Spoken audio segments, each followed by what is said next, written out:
All right. Good morning, everybody. Tuesday morning, live from the studio, and Lebang is here, and I'm here, and you are here. Well, there's a few people who are awake and running and milling around, so let us know what you're up to. Tell us what you're doing. And today, it's taken us this long since we moved out of the studio. We're going to do some phone calls, some live calls. Haven't done these for... Finally. I know, it's ridiculous, right? Why have we taken so long? I don't know. I can't tell you why, but I'm excited. I think it's dope. Let's get some real things going on. Yeah. All right, motherfuckers. Here, I'm going to put the number up, and let's start having some fun here. Don't blow us up too much, though. Then we'll just clog the lines. No, it's time. So there, at the bottom of the screen, you get the phone call number. And we'll see. I'll see who's the first caller to the show this morning. So you can let us know what's on your mind, and you can do it in your own voice. And don't be shy. Yes. We're not going to bite your head off. Not the beginning, this is a anyway. Safe space. Yeah. No, it's not. Come as you are. It's definitely a safe space, Gareth. It's exactly the opposite of a safe space.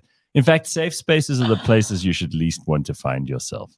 Really? Yeah. You're using safe spaces wrong if that's how you feel. Like safe spaces are places where you can just go be completely nude, mentally, emotionally, spiritually. Blah, blah, blah, blah. There's enough of that everywhere.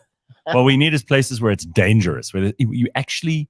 See, the problem is that like social media has made everybody feel like they can say anything they want. Sure. And there are no consequences. Sure. You need to know that sometimes when you say something, someone's going to take you out for it. I hear that. There are costs. There are repercussions. Andre de Ruyter's learning that. Gunama consequence. Right. Yes. So what do you think's going to happen with him? Just quickly, because Ryan asked me just now, and I thought, good question. He's like, do you think he skipped the country? And I said to him, I don't think so, because the ANC is so cuck at everything. Yeah. That even if they try to assassinate him, they won't get it right. They won't get that right. They'll fall over themselves. The one guy's gun won't work. The other guy's car will break down. The money won't get to the assassin. It's just that they're so fucking bad at everything. It'll be stuck in e-wallet. Look, I think definitely he should be in some sort of hiding. I mean, if he knows what's good for him, like let him at least be chilling. He's probably like in Hartis or something. I don't think he's really putting in effort to be completely unfindable. He's somewhere. He could just be hiding out. He could have a couple of like Greeks or Lebs or Poras who are his mates in Bedford View. And he'd be fine. Sure. No, he's just chilling. He's laying low in inverted commas. Right. But you're definitely right. I don't think the ANC can do anything correctly anyway. So in terms of like list of priorities, getting rid of him is not up there. I mean, it should be, but I also feel like it would be a little bit too soon. If anything, they'll probably time it, do more of this load shedding stuff, distract us some more, get some more commotion happening. Yeah. And then it'll just go like under the rug, like, oh, by the way, guys, we also took Andre out. you know which minister it was? Because now apparently the Daily Maverick, who I haven't read for ages, and it's not because I don't like to read, but it's because the Daily Maverick has become like this, it's become a rag for like globalist George Soros level leftist nonsense. I mean, really, you don't have to be a conspiracy theorist to believe that. Their whole angle has changed. I love Branko and I love Stilly, but I cannot read that stuff anymore. It's not for you anymore. Oh my God. And I know I haven't changed, so they've changed. Well, look, I mean, the more commercial they get, the more, they have to do certain type of... You got to ask who's paying, right? Exactly. Like who are their big donors? And exactly. That's true for any media organization, which is why you can always trust us, because we don't have any investors. And no one has ever put money into this except me and Rena. And we're going to keep surviving on that basis, even if it means we can't buy Lebang a Ferrari. I mean, let's not rule that out completely. We have to open up our hearts, Gareth. The idea of buying Lebang a Ferrari needs to at some point, become a thing. But to your point, I know that the Daily Maverick released this crazy article about the whole interview with Andre and about this whole ESCOM thing. I didn't read it myself, but I've seen a lot of people summarize and say, oh, this and oh. But what I do think is that they expose a lot. And from there, we'll see exactly what's going to happen. But it's just like a messy parliament cartel. I don't know, it really just sounds like, that is a wrap for us as South Africa and as for ESCOM. So I just want to know the names of these two ministers. Stop. Don't mess with our feelings. Sure. Just tell us who. Tell us who it is. Give us the names. Just give us names. But then give us names and we do what, Gareth? No, that you see, he's got to know. Because the only way that Derator can actually look after his own security going forward is to out the bad guys. Sure. Because if they get to him before he outs the bad guys, he has no power. Yeah. So if he doesn't say it now, then he diverts attention to them. Then they have to cover their own asses and they have to explain why they're involved in corruption. Sure. And then it's off of him. Yeah. Then he can actually, he can get into some kind of witness protection program if we even have such a thing. And if he doesn't trust it, then he can skip the country. Sure. I mean, it's not hard to skip South Africa. You drive over the border to Mozambique. You walk to the come on, you walk to Zim. You walk to Mozambique. You think Zimbabwe is gonna stop you from going there? A couple of $100. Just have enough money like that. I'm surprised you're saying skip the country. I don't think the term here is skip. It's just tra-la-la-la-la out and tra-la-la-la-la back in. It's that easy. Yeah. Right. Both ways. All right. So there we go. We've got theories. Lebang and I. We have theories. Who could it be? Find out next week on Dragon Ball Z. All right, but I do want to hear, because I have a feeling it's Praveen. I have a feeling. You know what? He's like the Mantashe dog. It's Gwete dog. No, Gwete's always up to crap. Okay, so Gwete is like too obvious a villain in my head for the story to be interesting. It's like this guy with a tremendous underbite, who sounds like a dog that's had his voice box removed. He's old. He's crabby. He is. He's not particularly bright. Gwete is like. Do you think this is beyond him? I don't think he's Machiavellian. I see him as being like a common or garden variety type thief. Like he's the kind of guy who he would like, while no one's looking, he'd stick his hand in the till. Sure, like, but got some few cents. Yeah. But he's definitely a guy. He may not be like at the top, but he's definitely in one point of that trail. He's somewhere there. He has to be, because he seems like it's easy to juta him.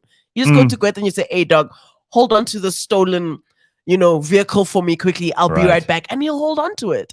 He doesn't seem like the kind of guy to be like, "Stop! I will not." He will participate in whatever's happening just for the sake of it. But he won't come up with the plan. Not a chance. So this is why I think like Praveen is, because he was so good at running SARS, and everybody went, "Oh well, isn't that wonderful? Look at Praveen, he's so efficient." All the people in the DA thought, "Oh, he's so efficient at bringing in the tax." Because these are people who actually believe in the state, right? And then there are people in the ANC like, "Oh, this guy actually can do what we need done," because all the rest of us are like, we fall over our own hands. Every time we have to do anything, we're like bumbling, fumbling idiots. Yeah. But this Praveen guy seems to know what the fuck's going on. He's always suited up, always ready to go. Yeah. And he's got like this smarmy, like, you remember when Dali Mpofu was busy questioning him during the commission, the commission of inquiry? His energy, dog, is just like I'm relaxed. I got this. Or it's I'm like, not worried. How dare you question me? He gets that authoritarian kind of I'm indignant.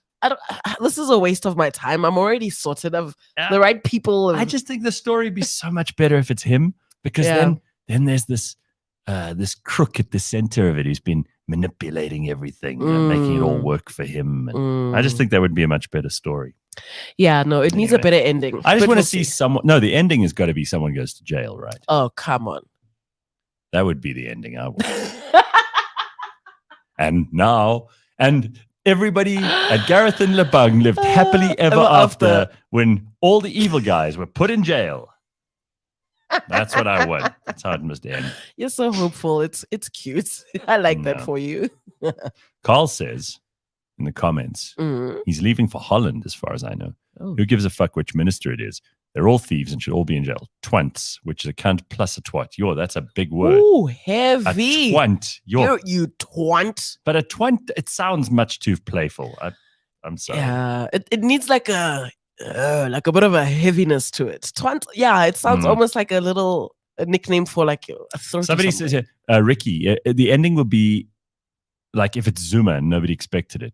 You see, everybody does, but he's also like the Guptas were the masterminds there. Yeah, Zuma could never have the Pinocchio. Let's be honest. He was just, and kind of look. He's not as stupid as some people think he is. He's by no means an idiot, but he's not the guy coming up with the plans. But doesn't this all make Cyril look so dumb? Because Gedletlekisa was at least he was able to he got people to do his things. No, for sure. You got to give credit where it's due. Right? That's how low the bar is. Listen to us. Like, yeah, well, at least you did something. Even though it's all crap, it's something. I think we got to do a South African version of Robin Hood. Where they steal from the poor to give to the rich. I think there'd be too many characters that we can cast as the people that are stealing from the poor. Like, there'd be just too much.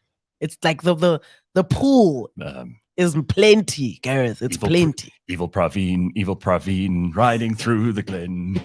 Evil Praveen with his band of men. He steals from the poor and gives to the rich.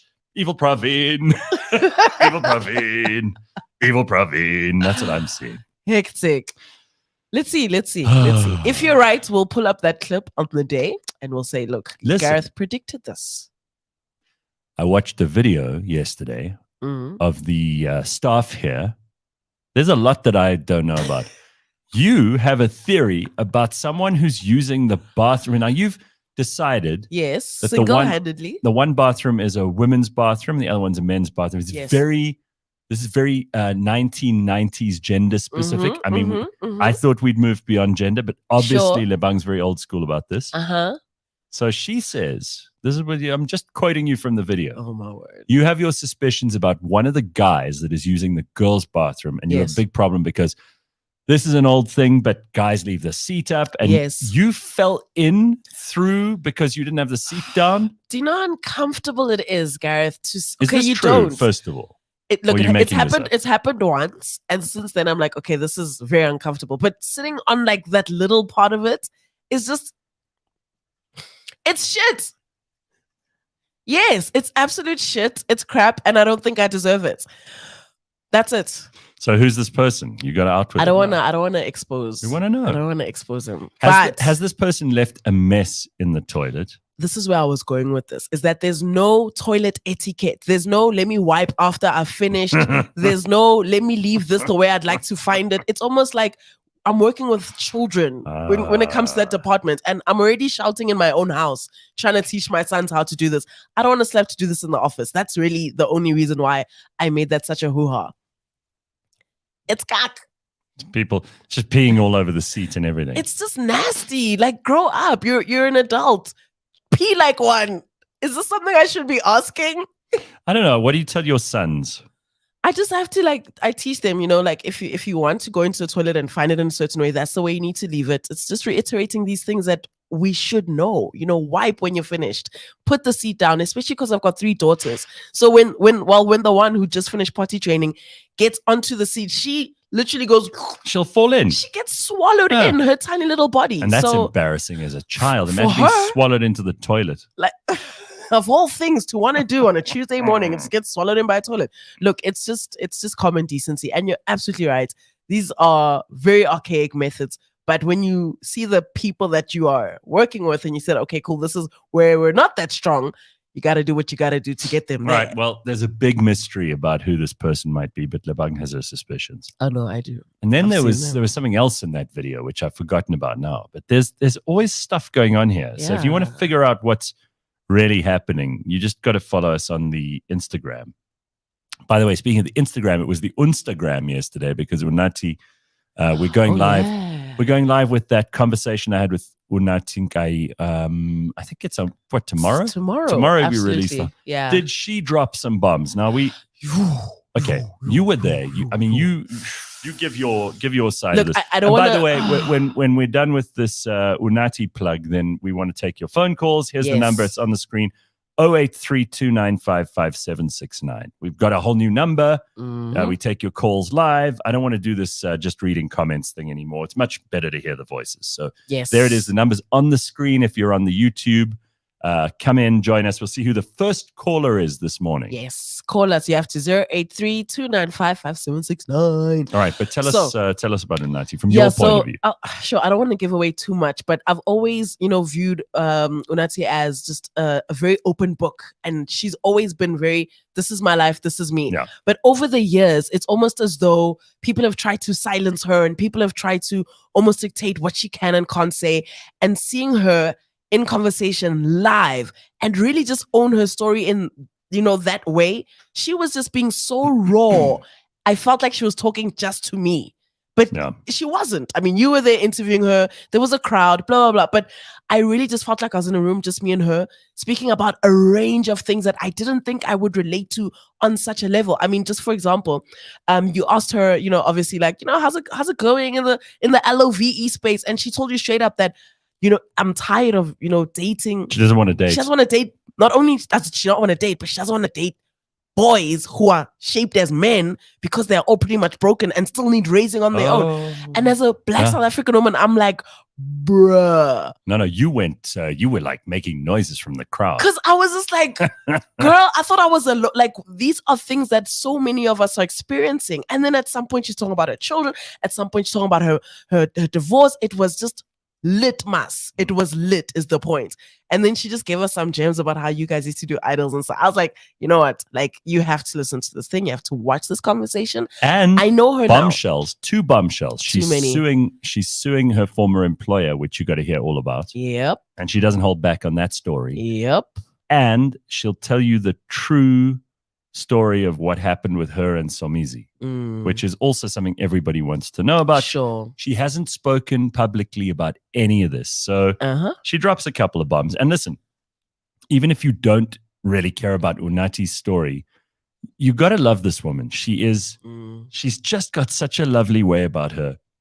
She's a friend of mine, so I'm obviously biased. It's her spirit. I mean, she's not a friend of mine, but just like sitting there and just like seeing that, I saw that this person is important. She's needed for this time. Yeah. And beyond that, her entire story with her father is what really stood out for me. Yeah. Because it's not often that you see or hear of a young black woman still being raised by her father at her big age. Well, I mean, and beautifully so. She loves her parents. Her parents are a great influence on her. Her dad is a clinical psychologist. Yeah. So he, again, it's almost like if we all had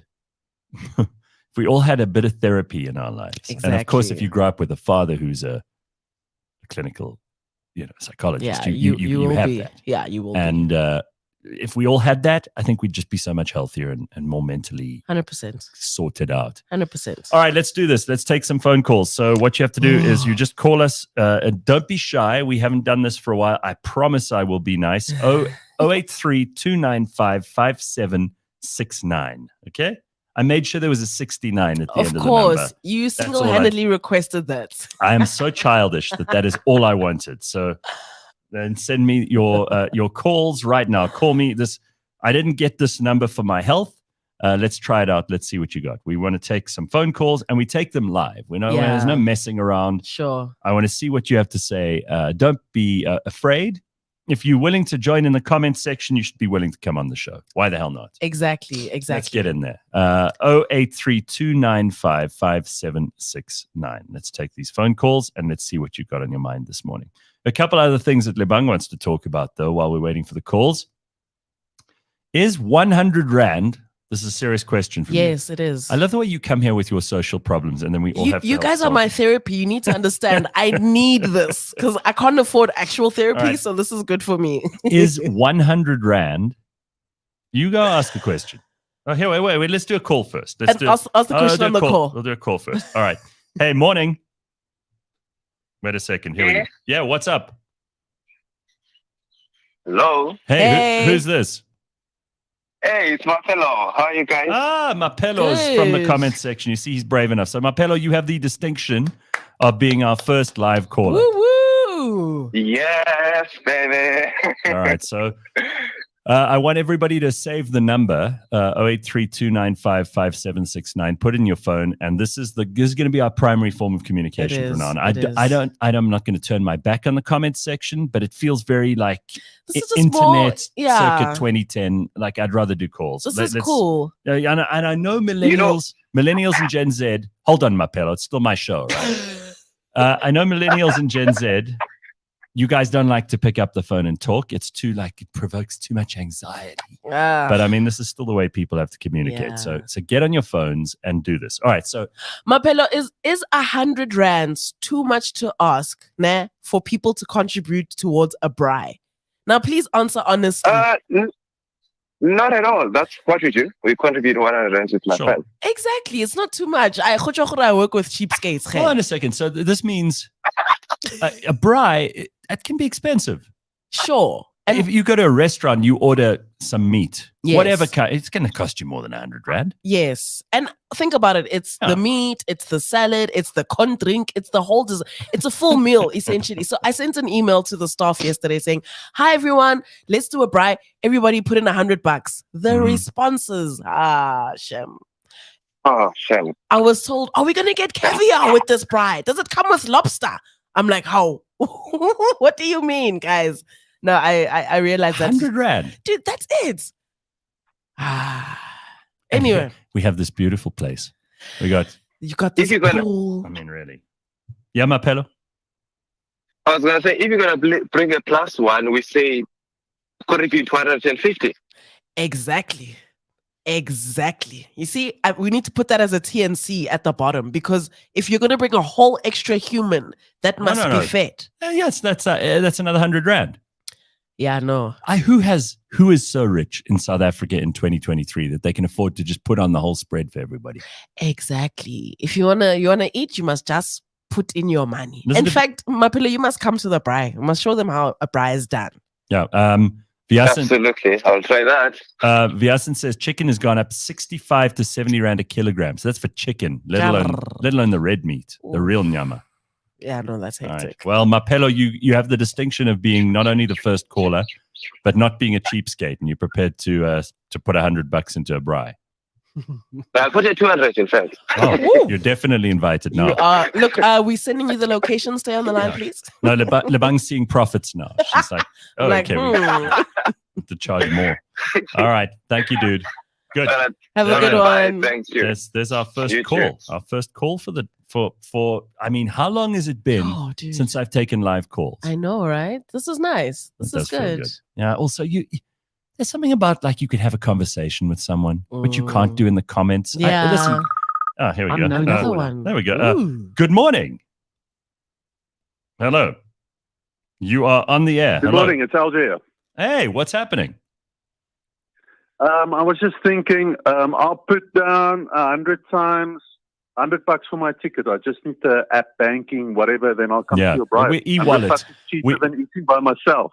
We do e-wallet. Exactly. $100 is listen, let me tell you something. $100 is not a bad deal. If that's all Lebang's asking for, then I'm going to make sure that she's my Uber Eats from now on. Where else are you going to get 100? Listen, LJ, where are you going to get $100 meal? With meat. Chinese place down the road doesn't even sell it anymore. No, exactly. And it's a full meal, by the way. Like, this is inclusive of drinks. This is inclusive of salads. And I'm not talking these entry-level braai salads like and the venue and the cleaning, I suppose. Right. And the good company. Yeah. That's the most important thing. You guaranteed laughs. Come on, I'll pay anything for that. If it comes with a company, I'll pay 1,000 to come. There we go. I'm still in lockdown, though. Oh, here we go. All right, so where are you calling us from? Centurion. Oh, no. What a horrible neighborhood. Sorry. I'm sorry. Oh, well. It's just an interim thing, yeah. I like that. You immediately start to apologize for where you're from. So I moved to Cape Town 12 years ago to get away from this place. Yeah. And then, so what happened? Why are you back? Your mother died? I'm the estate executor, and I had to come and take care of her business and place. Yeah. Did she leave you any money? I'm trying to salvage that and turn the bit that there is into a bit. Hold on, because this. Hold on, there's a call coming in from the UAE. Just hold on. Hello. Hey, Gareth, it's Adam. Adam. Hi, Adam. You're calling us from, what, Dubai? That's it. Nice. Your first international caller. Yes. All right, just hold on. Let me just get rid of the other guy. Hold on a second. This is going to be fun. All right, just hold on. All right, so LJ, we got to let you go. Go and sort out that estate of your mother's. LJ. All right? Shame. LJ. He's gone already. Yeah, he already perfect. left. He knew we wouldn't want to talk to him for long. All right, so you're on. Go on, Adam. What can you tell us about Dubai? What's happening? What are you doing over there? Yeah, I've been here since '99, so currently working at a like an indoor ski Since resort. 1999. I mean, you've probably forgotten what South Africa even looks like. Yo. No, I come home every year. I miss it a lot. Okay. So home's still home for me. But yeah, you got a I've little lived here longer now. You got a little wife and kids. Why little wife? Yes, my boy's 9 years old, and then I'm married to my wife's from the UK. But I still have my accent, bro. I haven't lost anything. No, you sound like you're from Centurion, like our previous caller. Yeah. Yeah, no, for sure. But no, like a shot for the show, guys. It's always good to hear. All right. Like, well, very nice. So. You keep earning that Dubai money and bringing some of it home. Big ups, Adam. That's no, I can spend it there. Mm-hmm. There we go. All right, dude. Thanks, all right, man. Guys. Ciao. Man. Bye. Thank you. All right. Well, there we go. 1999 was a long time ago, bro. That's I was 9. Oh, that's a long time to just a long time. Yeah. South Africa was only 5 years old. Precisely. I mean, you've seen Thabo Mbeki was still president. That's how long ago that was. I mean, who remembers that? He just became president. Actually. Yeah, it was like he was fresh. He was ready to, put us on. Shem, I feel so sorry for him. Why? Thabo Mbeki, because he just wants to drink. He doesn't want to. He doesn't want to be solving the ANC's problems. And you see they haul him out at every NEC meeting or whenever there's a big shame. And then he has to say something. And he's like, you could see the guy just wants to go home and drink. Let's just let him do his thing, Gareth. I think he's taken enough of a public beating. Like, has he? Yes. Who's beating up on him? I wish he was ripped, back. I wish he was still president. So he can be ripped some more. Well, if he was still president, he'd be like a dictator, right? Because he would have had like 8 terms by now. Yeah. But I don't know. I miss him because he was, at least the economy was growing. Yeah. He was building houses. We still had a chance, ne? There was a chance. Hey, there was a chance. Yo, now it's just a wrap. It is a wrap. Like, oh my God. I saw yesterday, everybody was like, oh my gosh, can't wait to leave South Africa. And all the Zimbabweans were like, yeah, 20 years ago, South Africans were like, why don't we go home? Look at y'all guys today. You guys are the ones trying to leave your own country. It is just such a hostile time. It's just messy, man. People are hostile. Like everyone, like say one wrong word and it's like, can't you see I don't have load shedding? Don't talk to me. Everybody's just hurtful, man. Tracy's here with I actually had this conversation yesterday with somebody about who our next guest on Uncancelled should be. And Muletsi Mbeki's name came up. And he's apparently on the offensive again.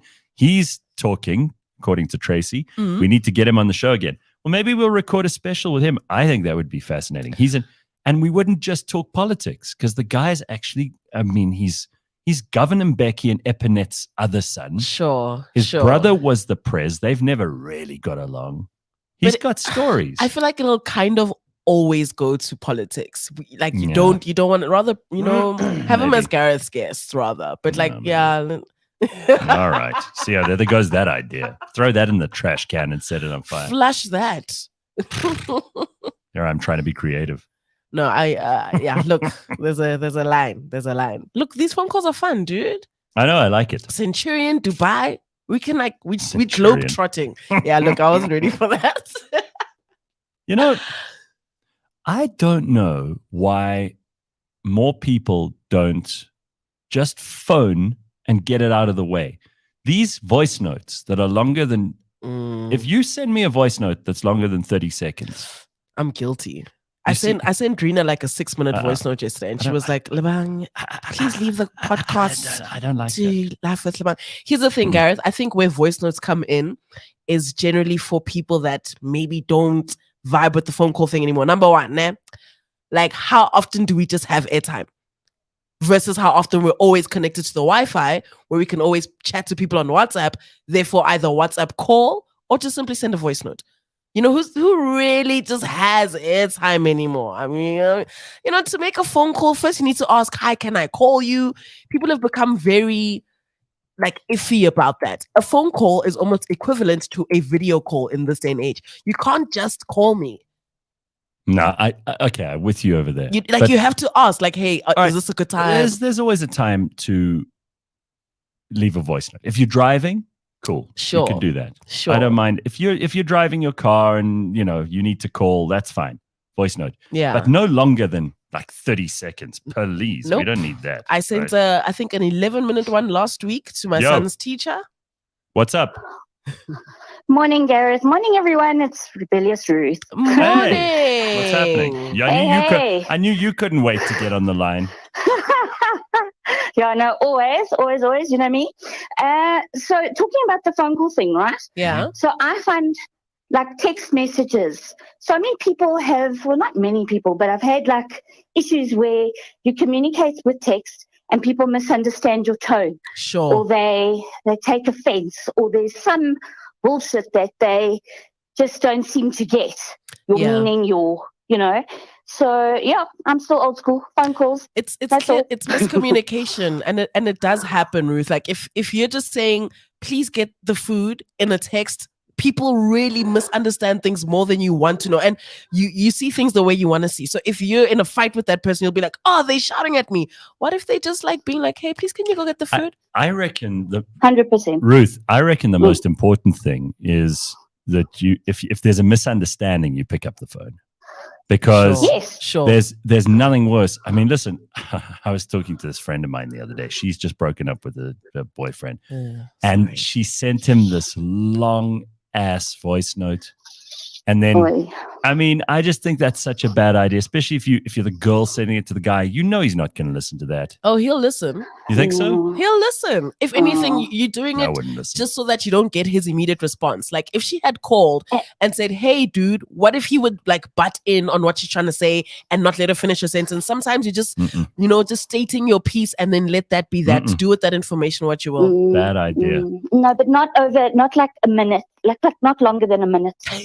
You make your point quickly. Come on. Even 30 seconds is enough. Yeah. But that's why you can listen to voice notes quicker. The most immature thing that people do now is block you. They block you. Or they just like, not that it, thank God, happens to me, but it's like so immature. I'm like, hello, wake up. We're living in the real world. Listen, let me tell you something. Childish is nothing on people.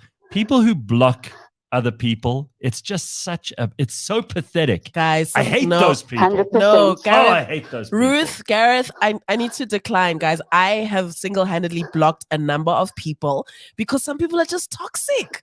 Some people are just bullshit. Give me an example of someone you'd block. I've blocked. And Ruth, can we stop with the heavy breathing, please? I think my son's turning 9 in April. I've blocked my baby daddy maybe like 8 times. I block him often because but you unblock him eventually? Yes, when I need to speak, like when it's like, okay, cool, your son's in hospital, or hey, update, here's your yearly update. Some people you just don't want to engage with. Some people can end up just annoying you. And look, let's not make it that deep. What if it's somebody that's just like completely bothering you or is stalking you and they just happen to find your number? Oh, wait. I'm guilty. I'm guilty of blocking. I blocked someone just 2 weeks ago. They were calling from one of these companies that cold calls you for insurance or whatever. You see? Where did they get your number? Exactly. That's the first question. Block. And there's only so much true callers doing these days. Yeah. I can't stand those people. All right. Bye-bye. Cheers, Ruth. Thanks for the call. Bye-bye. Yay. There we go. So put that number in the phone. You don't have to call us now, especially if you've got nothing to say, like Ruth had nothing to say. So just call us on 083-295-5769 and put it in your phone. All right? You got some shit to do. So I'm excited about this only because I watched the series. Yeah. And I know who these characters are, and I know who Zendaya is, which if you'd asked me this before I watched Euphoria, I would have said to you, I have no idea who Zendaya is. But having watched the show, yes, I would be kind of keen to watch whatever they're coming up with next. They've offered this Zendaya $1 million per episode. Per episode. That's a minimum of 8 episodes, mind you. Was good for her. Yeah, no, good for her. She's the central character. No, she is. There is no show without. She's also so good. Didn't she win an Emmy for that? Let me tell you, I don't know how she won an Emmy because I like Zendaya and she's beautiful and she's talented and all of these things. She's dating like I don't know how she won that Emmy though, because all she was for like 3/4 of this fucking show was high. So she was just, I mean, she was mostly half asleep and like her eyes are rolling into the back of her head. That wasn't a major performance. All she had to do was smoke a ton of weed, and then she didn't even have to pretend. But Gareth, she was like, believable as fuck, and her that's being eyes an actress. were half closed for most of the show. I don't believe that she deserved an Emmy. No, so she's a really, really talented woman. Let's give her flowers. Let's not be those guys that are going to hate on an Emmy award winner. And let me tell you, she killed it. 26 years old, $1 million an episode. Bring it. Good for you. Yeah, no, shout out. You go, Zendaya. Shout out. And you go, Tom Holland. Yeah, she's dating him, right? Yes, the Spider-Man the dude. Spider-Man dude. Okay, he's not just the Spider-Man dude. Also, very good, very good actor. She's dating Rabubi. She's dating Rabubi, dog. Like, that was on the bucket list for most of us growing up. I think $1 million an episode is a fair ask. It's a good ask for such a dope. I think it's like a culture, not a cultural classic yet, but it's good for the culture to have a series of that nature that is so this would raw. Be what, the third season? Yeah. Yes, I like Euphoria. It's good. It's good, dude. I'll tell you what it did. It frightened the bejesus out of me because I thought, I'm so glad I'm not in my teens. Yes. In America in 2020, because that was when it came out. It came out while we were all, for me anyway, I watched it while we were in lockdown. Yeah. And I thought, I'm so glad I'm not at school. And yeah. I'm so glad I don't have children. Yeah. Because the drugs yeah. and the sex Yo. and the blackmail Yo. and the extortion Yo. and the ugly stuff that goes on. It's nasty. People beating each other up. And it's very raw. Drug dealers. It's very raw. And like the thought that like these are like what kids essentially, you know, may or may not be involved in is like, oof, they put it out there for us to consume. And we child the crap out of that. No, shout out to Zendaya, $1 million an episode. It Zendaya or Zendaya? I said it. Tomato, potato. I rate. So it is. Well, Congo Chris says she probably makes more from her modeling than her acting. She's still modeling. I don't know. I don't think she does that anymore. Acting is way more high profile than modeling. Sure. I think you stop doing modeling. You do it for almost, like you'll go to New York Fashion Week and just appear for a cameo or something. But you don't, no one makes money out of modeling. I dated 2 girls who did modeling when I was in my late 20s. And they work so hard and the money is not that good. Yeah. And they have to go and live with all these other models. It's such a weird thing. I mean, I don't know if this is still happening. But this ex of mine, she would tell me about how they lived in a model flat together. It's like an early version of like a reality TV show. Sure. Like Love Island, but with only girls. There's only girls in the model flat. Okay. And it's all these beautiful women. And I used to have these like ideas in my head of all these beautiful women walking around in underwear and like all these gorgeous like models. I thought I have to get to wherever these, because they were in Germany or something, doing all these, they'd be booked for the season there, right? Then they'd go there and they'd do magazine covers, all this old school media shit, but they would be there. Yeah. And I just had this idea that there was this flat somewhere in Germany. Just with a bunch of hotties. Packed chock full of the most gorgeous women. And all her friends were hot. Sure. And then I'd think, well, I have got to, when next time she goes there to work, I'm just going to figure out some way to get in. She told me there's some rules there that don't allow guys into the flat no at boys. all. Yeah. It sounded like some kind of weird commune. Like there were rules. There was some dude who didn't let like a pimp. It was so bizarre. Anyway. Yeah, no, that doesn't sound sustainable. But definitely, I don't think models like are earning. It's not the earning potential there because everybody thinks that they can be a model at some or other point, right? Exactly. So anybody can do it in inverted commas. Not everybody can get in, and if you get in, not everybody can stay in. So it's pretty messy. But I think Zendaya definitely she's not there. She's not busy with the modeling anymore. She's just like straight up acting now. Yeah. I love this. So Ruth's asking now in the comments about this new Miley Cyrus song. So I listened to this song. Oh, she has a song out? Okay. Yes, it's called Flowers. Okay. I listened to this thing. I kid you not. That's why I'm so pleased Ruth asked about it. Yesterday, I was busy making myself supper. And I'm dancing around in the kitchen on my own, listening to this Miley Cyrus song. I must have listened to it, I don't know, 5 or 6 times on repeat. Okay. And it's a stupid song from a content point of view because she's singing, I think she's singing about her relationship with Liam Hemsworth that broke up. He's Thor's brother. Thor's younger brother, okay. So apparently the two of them, they were together for a while. Because I'm so out of the loop in Hollywood. I don't know what's going on. Yeah. Anyway, so Miley Cyrus broke up with him and then apparently their house in Malibu burnt down or something. Ugh. And she sings about this in the song, but it's, she goes, I can buy myself flowers. I can talk to myself for hours. It's all about how she likes being single. And, as a guy who's happily single, and I just told you I was dancing around in my kitchen like a moron yesterday, listening to this song from, 5 or 6 times on repeat. I hate that people go, oh, she's not really happy. Because I saw comments under the song on YouTube, and people are like, oh, you doth protest too much. You're a miserable woman. Everybody can tell that you're so unhappy. But this was a long time ago. Like he went and got married and stuff. No, like this was a while ago. Okay, like 2 years. Miley, get over maybe it. She's one of those people who isn't over it. But what I liked is she's clearly, maybe she is unhappy. Who knows? But I'm going to give her the benefit of the doubt. This is a good song. Okay. It's very catchy. I've got the thing stuck in my head now. And I would say, if you don't know Miley Cyrus, the fuck business have you got digging around trying to make it sound like she's making this up? Look, on one end, you think she's unhappy? She's unhappy with her millions of dollars, and Billy Ray Cyrus is her father, and she's got the whole of America eating out of her hand. Are you joking? You think Miley Cyrus is miserable, and you've got a job at the bank? Working a 9 to 5. No, look, artists use their art to express themselves. This is just her making a song about her feelings. This is part of the process. Let her do her thing. I love that song. I don't even know it.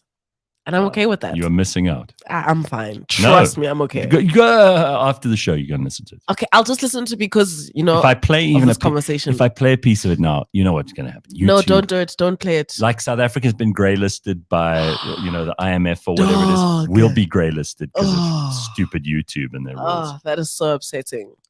Anyway, you know what else is upsetting is petrol's going up. Is it? Yeah, by a rand. Isn't it going down? Don't tell me that. Don't get me all excited now. Isn't it going? I feel like it might be going down by a rand. It could be up or down. I don't know, but it doesn't. It only works for petrol. They don't seem to, because they push up the prices for everything when petrol goes up. Also, like with this petrol thing going up and down all the time, it's almost like it doesn't matter anymore. Like you want it to be like a real positive thing. Like, oh yay, petrol's going down. This is going to make an actual difference. Does it though? Right. Is it going down or up? Let's just clear that up. Yeah, we need to figure that out. That's the first thing. Let's just do some research. Let's do some research. Somebody call us and tell us if the petrol's exactly. Yeah. Dear Linda, you see, we're becoming so lazy. Just phone us and contribute to the show so we don't have to. 0832955769. Dear Linda says, look, she could really be miserable. This is Miley, especially in her case, wanting something that she can't have. Ooh. What, you think like she's still attached? She still wants him? To him? What do the lyrics say? I want to buy myself flowers. Okay. I want to, na. I want to, I can have converse with myself for hours. I don't know what the fucking lyrics are. I mean, she kind of does sound a little bit sad. I mean, it doesn't sound like, thank you, this was great. It sounds like, I can team self-love. I can do this. If you'd asked me this last night, I would have known all these words. We were good. We were gold. Kind of dream that can't be sold. Mm-hmm. We were right till we weren't. Built a home and watched it burn. I didn't want to leave you. I didn't want to lie. Started to cry, but then I remembered I can buy myself flowers, write my name in the sand, talk to myself for hours, say things you don't understand. And then this is just so good. I can take myself dancing and I can hold my own hand. Yeah, I can love me better than you can. Yeah, she's clearly not over him. No, she's got, yeah. Okay. But I, yeah, all right. No, she's not happy. She's not all right. Homegirl is still whipped. I've been caught out. Now that I've read those lyrics properly, she's whipped. She got big issues there. This Liam Hemsworth did a number on her. Oh no. She is going through the most. She is going Miley Cyrus. Jesus. Damn, sorry, girl. Poor Miley. And he's like moved on. He's just married. He's keeping it moving. And she's just like, who's he got married to?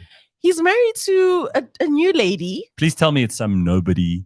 I feel like she's also some like these Hollywood people. I tell you what, if they want to have a happy marriage, they must marry someone who's not an actor.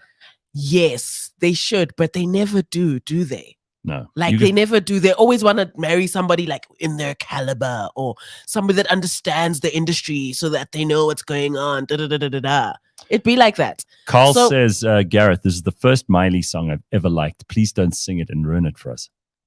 Go straight to hell, Carl. Wow, do not pass go. Do not collect 200 rand. I will sing the song. You know what I'm going to do? I'm going to sing it on repeat until 7 o'clock because of you. You ready? You want 13 minutes of me singing Miley Cyrus? Let's go. That's what you're going to get. No, I can't even bring myself to do that. No, rather not. Look, it's hectic. It's hectic. Cunning stunt. Enough. I loved the song until Gareth butchered it. Gareth. You know what? Guys, hatred and nastiness will get you nowhere in life. Let Gareth sing his heart out, man. It's his show. Sing my song. It's his show. So, he's married to Elsa Pataki. Yeah, she's probably a nobody. That doesn't sound like someone who should be famous. That sounds like someone who lives out in the forest and wears like linen and dances in like a drum circle. She's a Spanish model. Oh, yeah. So forget about that. Oh, she's a Spanish Romanian model and actress. That accent was actually very Russian, but she's popping. She was in Fast and Furious. She's been in Snakes on the Plane and many other things. So she's definitely a famous somebody. So sorry, Miley. This is why she's this like upset. Clearly, like he's literally moved on. They've been it's over. Well, I hate to tell you this, but nothing lasts forever. You know. Yeah, it is what it is. It is what it is. Just stop being so miserable. Here's a version of the song that you need to hear. Right? Are you ready? Yeah, listen to this. Okay, wait, hang on. Let me just forward this a little bit because there's a whole lot of bullshit here. Oh, correction. So Elsa is actually married to Chris Hemsworth, to the actual Thor brother, the elder brother that we all know. Okay, phew. Okay, you're lying to us. Sure, no. The internet was lying to me. The internet was lying to me. So apparently the brother actually isn't remarried. He's still very much single and available. So Miley is definitely still in love with this guy because he's essentially still available. He hasn't moved on. So he's just sitting around? No, you see, you've just given us fake information. It wasn't me, it was the internet. It was the internet. You are fake news. I am not fake news. I'm not the face of fake news. I'm not the face of fake news. Shame. You are. No, dude, the point is Miley is in love with this guy. Like very deeply so. And she's singing about it from the bottom of her heart. That's the real thing. If I was fake news, I wouldn't have told you guys that I fucked up. But I said that I fucked up. I would have just kept quiet and let you believe the lies. All right. I'm not going to play this version. I'll just get into trouble with YouTube. Do you want to sing it for us? No. Come on. No, I've done it already. I've done all the damage. Apparently, Liam is dating someone called Gabby Brooks. You said, I'd rather trust Megan in the comment section than you, Lebang. You lied to us. Megan Brooks. Is she famous? What is she known Gabby for? Brooks. Gabby Brooks. I don't know. I mean, she sounds like an actress. Anybody with like a like a fake-ish name, you already know. Wait a second. What, is she hot? Hang on a second. Is she fly? Oh. Well, she looks a little... she's very thin. She's also a model. Well, there you very go. Thin. She's probably... By the way, why do we give Leo DiCaprio such shit about dating these younger girls? But I mean, here's Liam Hemsworth. How old is he? Because this girl is only, how old is she? She's young. Liam is 39. Actually, you know what? Let me stop even. I don't want to. He's 33. Let me stop commenting altogether because you get everything wrong. Not everything, just this one particular topic. It's not. I'm sorry that I'm not obsessed with the Hemsworth brothers and their ages and their love lives. And, this is why you are no use to me on this show anymore. I've got to find someone else to do the show. Am I fired? Is this how I get fired? Okay, bye.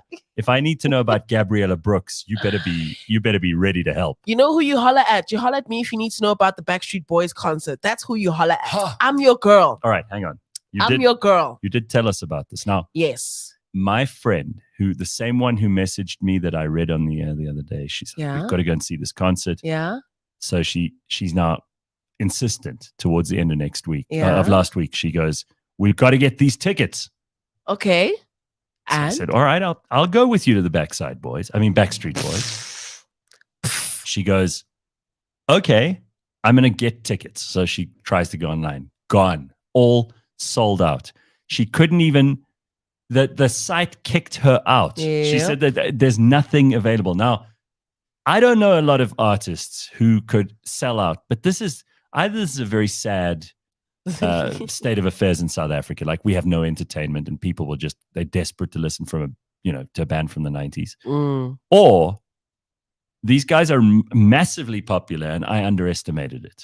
I would say the latter, Gareth, because very clearly they have a massive following and many, many South Africans just have money that they're ready to spend on Backstreet Boys tickets. Not only that, but they're willing to spend that money within 5 minutes. It didn't even take an hour for those tickets to be sold out, dude. It was so quick. Incredible. The site kept crashing. Means? I'm afraid this means the Backstreet Boys are probably going to move here and do concerts every week because South Africa's probably the only market that still wants them. I mean, it's a world tour, Gareth. Put some respect on their name. Good for the Backstreet Boys. Good for them. I mean, why Gareth, not? You know, people, make some money. Make some phone calls. Let's get those tickets, dude. Because I still want to go. Who do you think? Who can we call? Who's the promoter for this thing? Because this friend of mine she is slavering at the chops to go to the Backstreet Boys. Slavering?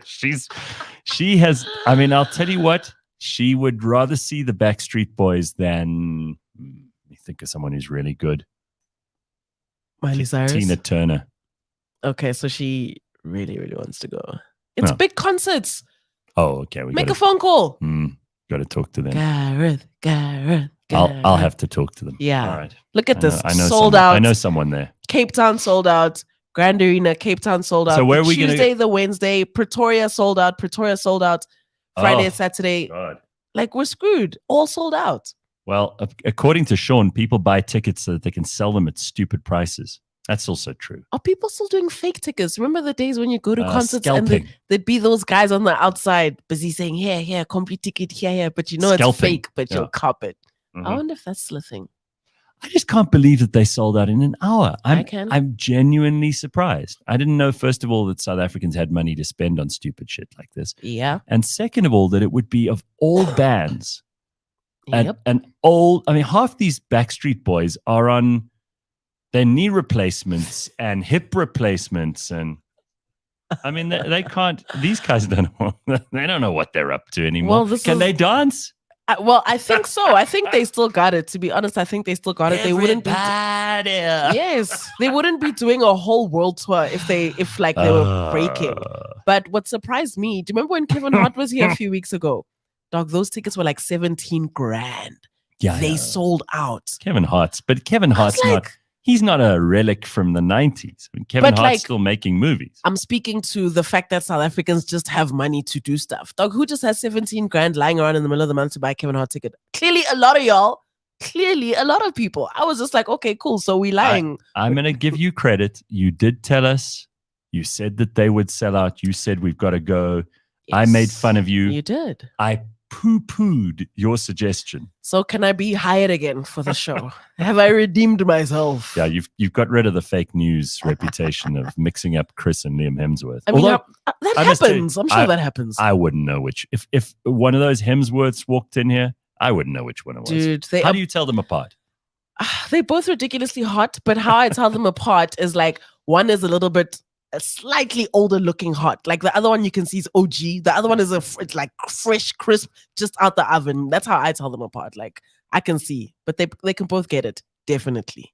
Let's see these Backstreet Boys doing like old age homes one day. Oh, Gareth. Imagine them. Imagine pulling up to the old age home in their van. They've still got a branded van and they wheel them out. They push them into the old age home. And dun, dun, dun, dun, dun, dun, dun, dun, dun. Who remembers this one? But they slow it down, right? So that the guys can keep up with the moves. And they're sitting there in their wheelchairs doing like the arm movements. But the thing is, who will be in the crowd? We'll be in the crowd at the old age home because we are the market. Remember, this is for us. So prepare yourself for that entertainment. Oh my God, we're back again. For the 100th time, I'm tired of singing. I'll pay for that. The oldest Backstreet Boys. That'll be so funny. I'm here for it. I can't wait. All right, let's get this. Let's make this happen. Nah. What the hell? We haven't done any stories this morning, like any news. Like we just like going in. Jesus, we haven't done the news. Whoops. Do you guys want headlines or whoopsie? Oh, you still got 4 minutes. Okay. Do the news. All right, we can. All right, let's take a look at some of the news stories. I mean, the producers haven't spent the whole slaving over a hot internet to try and bring us these news stories. Do you want to hear about Action S? I don't care about Action SA. No, I'm sorry, I can't. I love this. Cyril Ramaphosa reckons that us being grey-listed is a good thing. Oh. This guy, talk about like bullshitting yourself. Fry us some more. Cyril. He says that the country has a focused action plan to comply with international standards to combat money laundering. No, well, that's only because the people who steal the money in this country don't spend it overseas. They spend it here. Sure. They buy like bottles. In the club. And they buy expensive clothing. Yeah. At Diamond Walk. That's right. So they're sloppy. This has been the saving grace of South Africa, actually, is that these crooks are so like small-minded that they want to spend their money inside South Africa, which is good. I'm not going to criticize it. If they were opening Swiss bank accounts and that kind of thing, we'd have a much bigger problem. But they're conspicuous consumers. Yeah. So everyone who's stealing from the national fiscus, they're putting that money straight back in. And I will admit that to me is a good thing. That's not something we should be upset about. I don't know. The bar's low, man. Like we're saying it's okay as long as you're, doing your corruption on a doorstep and spending the money in South Africa. So Cyril apparently has a weekly newsletter. Did you know this? Where? Yeah. Where can I subscribe to more bullshit? He welcomed the increased monitoring by watchdog Financial Financial Action Task Force, or otherwise known as ARS. ARS Force, yeah. Amid South Africa's addition to the organization's notorious grey list on Friday, South Africa was cited for failing to ensure its systems could bring to book those who were involved in illicit transactions. No kidding, huh? How many people do you know who've been arrested for fraud and corruption in this country? Let's start there. If you can name 5 people, I'll be impressed. Exactly. Anyway, he says that this is good news because they can use this grey listing to create an opportunity to tighten controls and improve the response to organized crime. Yeah, like you've been doing all along. Yo, Cyril is boring, dog. Like, I'm actually just bored hearing this. It just sounds like a repurposed response to another crisis we had last year, the year before. It's like, don't worry, we're working on it. We promise. Ugh. We're making progress. We promise. This guy. Be right back. We promise. We promise. Are you kidding? This guy, I can't take this guy seriously either. He's just, you know who else I can't take seriously? And this is going to upset a lot of people, is this Vladimir Zelensky. Have you seen these videos of what he was doing before he was president? No. Wasn't he like preparing to act? He was like a performer. He was doing like America's Got Talent, but it was like Ukraine Got Talent. But he's an actor. But he was dancing in like a G-string with a fucking guitar over his shoulder. I mean, this is an embarrassing.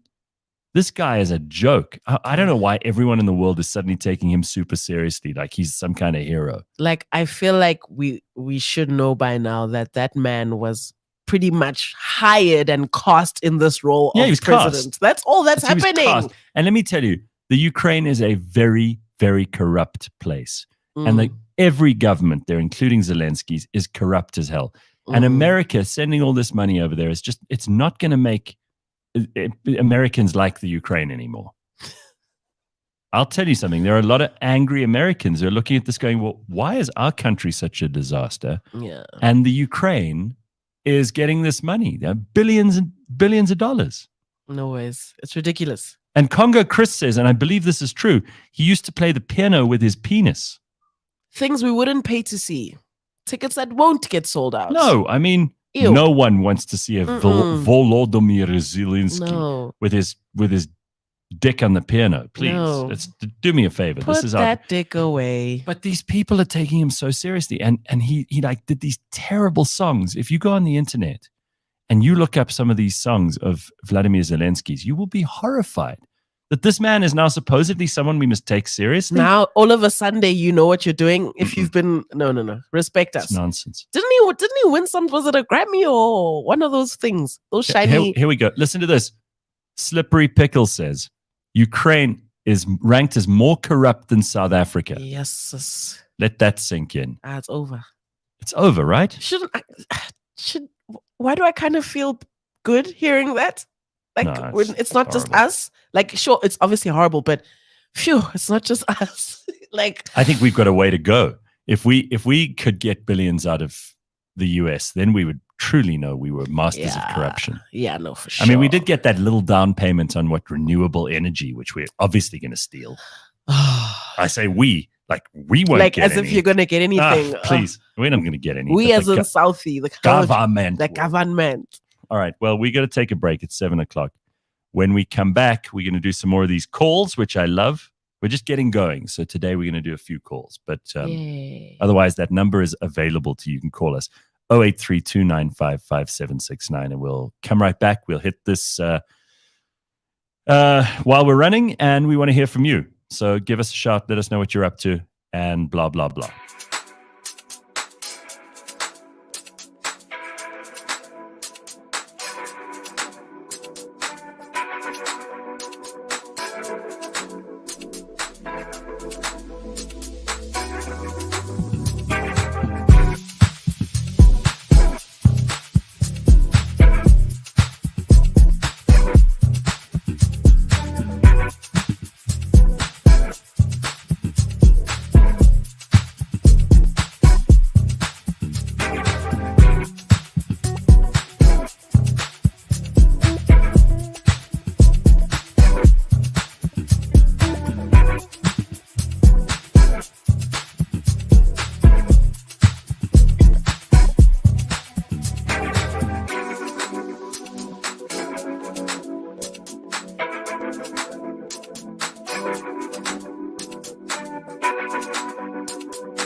All right, cliffcentral.com. I almost said Thursday, Tuesday morning. It's February's just about at an end. I know this is not surprising to people who actually look at the calendar from time to time, but it is not a leap year, so this is it.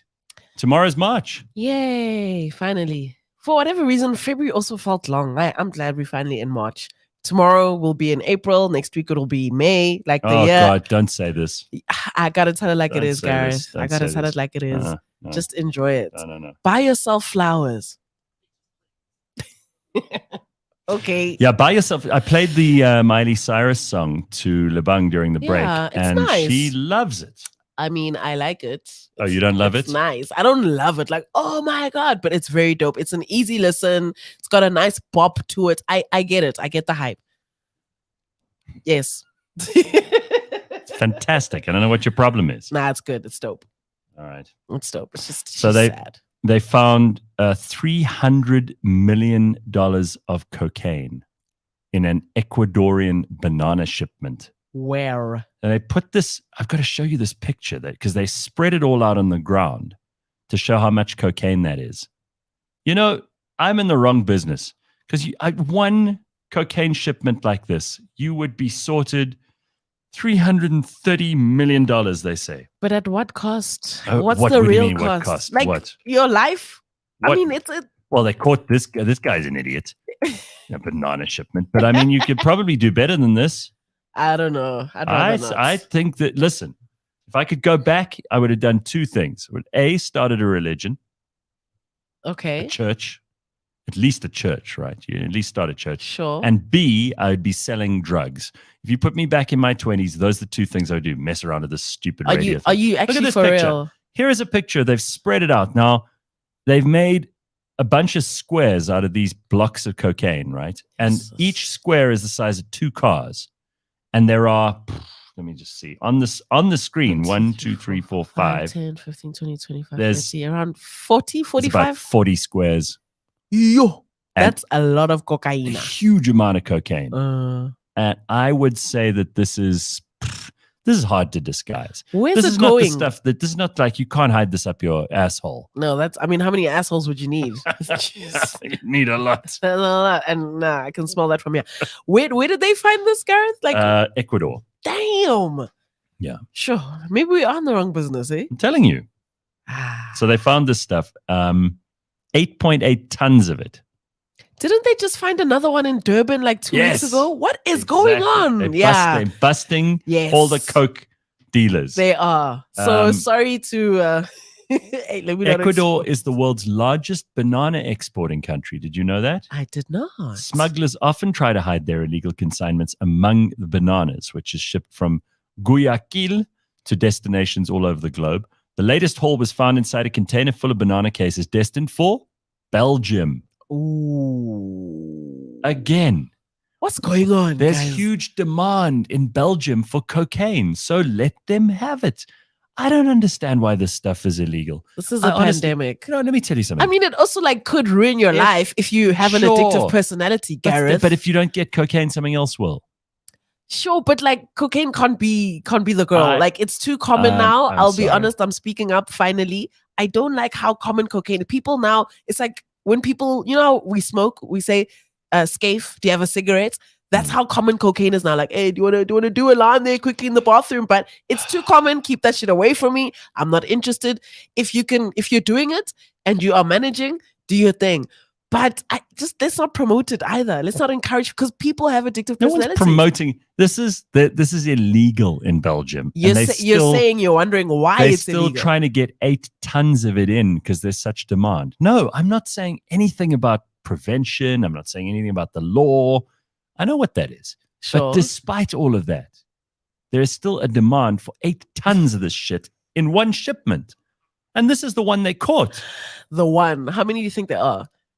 Well, I just think that if you're going to make these rules, and Belgium's a fairly open-minded country, as far as I know. They're right next door to Holland. There must be lots and lots of people who like to do coke in Belgium.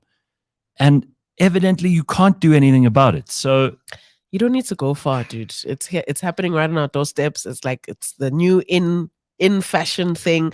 Like all things, nothing new under the sun. But the kids today, and by kids I mean kids, these are Thundercats. These are 18, 19, 20-year-olds are going out every Friday just up here to Rosebank, and they're all doing lines in the bathroom. And I think it's shit. That's it.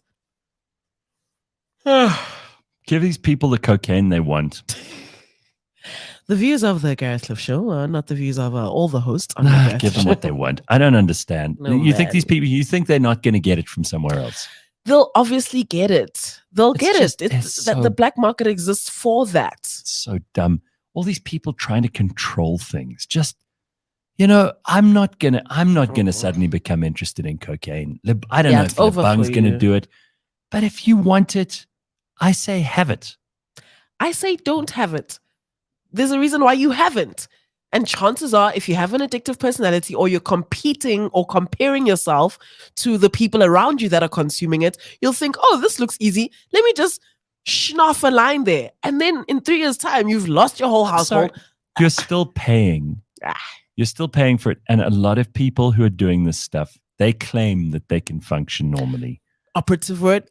And claim. Yes, but I mean, for heaven's sake, there are industry people in advertising who've been on coke since they were 12. I know. And they're still, I'm not a fan, but I do not like when governments are doing stuff. They're spending a huge amount of time and effort and manpower to stop something that's going to come in anyway. They're going to find a way. Someone says here that Belgium is the cocaine capital of Europe, Ancient Ether says.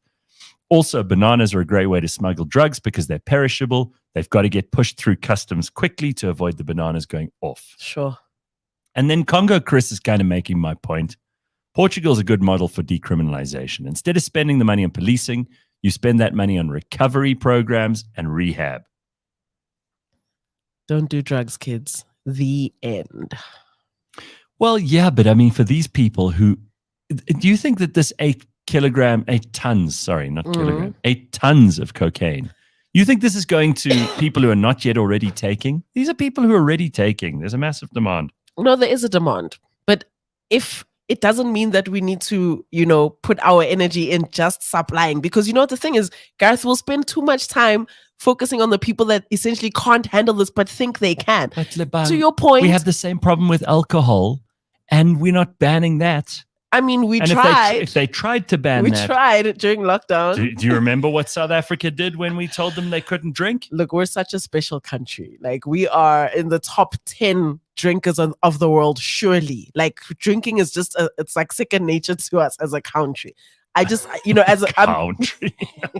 No, we've got a problem. Like, we've got a drinking problem. But look, to each his own. If you're going to schnoff your lines, just don't do it to the point where you end up losing your entire life and you just get too consumed by this one thing. Yes. Thank you, Arnold. Yeah, look. No, we do. We drink. But I'm saying if Belgium is the capital of cocaine in Europe, why do they want to stop this from, again, it's these governments with their rules. They're not going to make people better or worse. It's all these utopian nonsense people. And I don't know if you saw, but during COVID, the Belgian health minister was the size of our house. I remember. You remember? I remember. We actually did a show that and they were telling us, this is the person who's going to look after the people of Belgium's health. Rather, let a cokehead take control of the Belgian health ministry. I'd rather have a crackhead in charge of Belgium's health ministry than that fat woman. Look, I'll be honest, and there's something that dear Linda's saying in the comments, and dear Linda's saying, have a drug addict in your family, then say something. Dude, this thing is real, bro. For us, we're just watching TV. It's like in the movies when Leonardo DiCaprio's playing that Wolf of Wall Street dude, and it looks like fun because they're just going off and they're always at 100 until that thing gets closer to you, bro. But do you think that, like, if you take away their cocaine, they're going to find something else to be addicted to? So it's not just cocaine. It's like the concept of let them do it anyway, because if we make it illegal, they'll still find a way. I don't know one person who's ever taken drugs and said, I'm going to stop because it's illegal. Do you? You're going to stop because why? Please finish that sentence. I'm going to stop because... Well, illegal is obviously not the first, but there's so many other consequences. The people who have stopped, and I don't know a lot of people who've been to rehab and stopped or whatever, the people who've stopped have probably stopped because they've got a job or responsibilities or family or someone's trying to save them or they find Jesus or something. They don't stop because it's illegal. No one has ever stopped anything. We agree on that. We're saying the same thing. But what we're not going to do is say, well, let's just make it legal so that they can just have what they want. Dog, order is there for a reason. Rules are there for a reason. Human beings are chaotic by nature. We live in a country where no one follows the rules.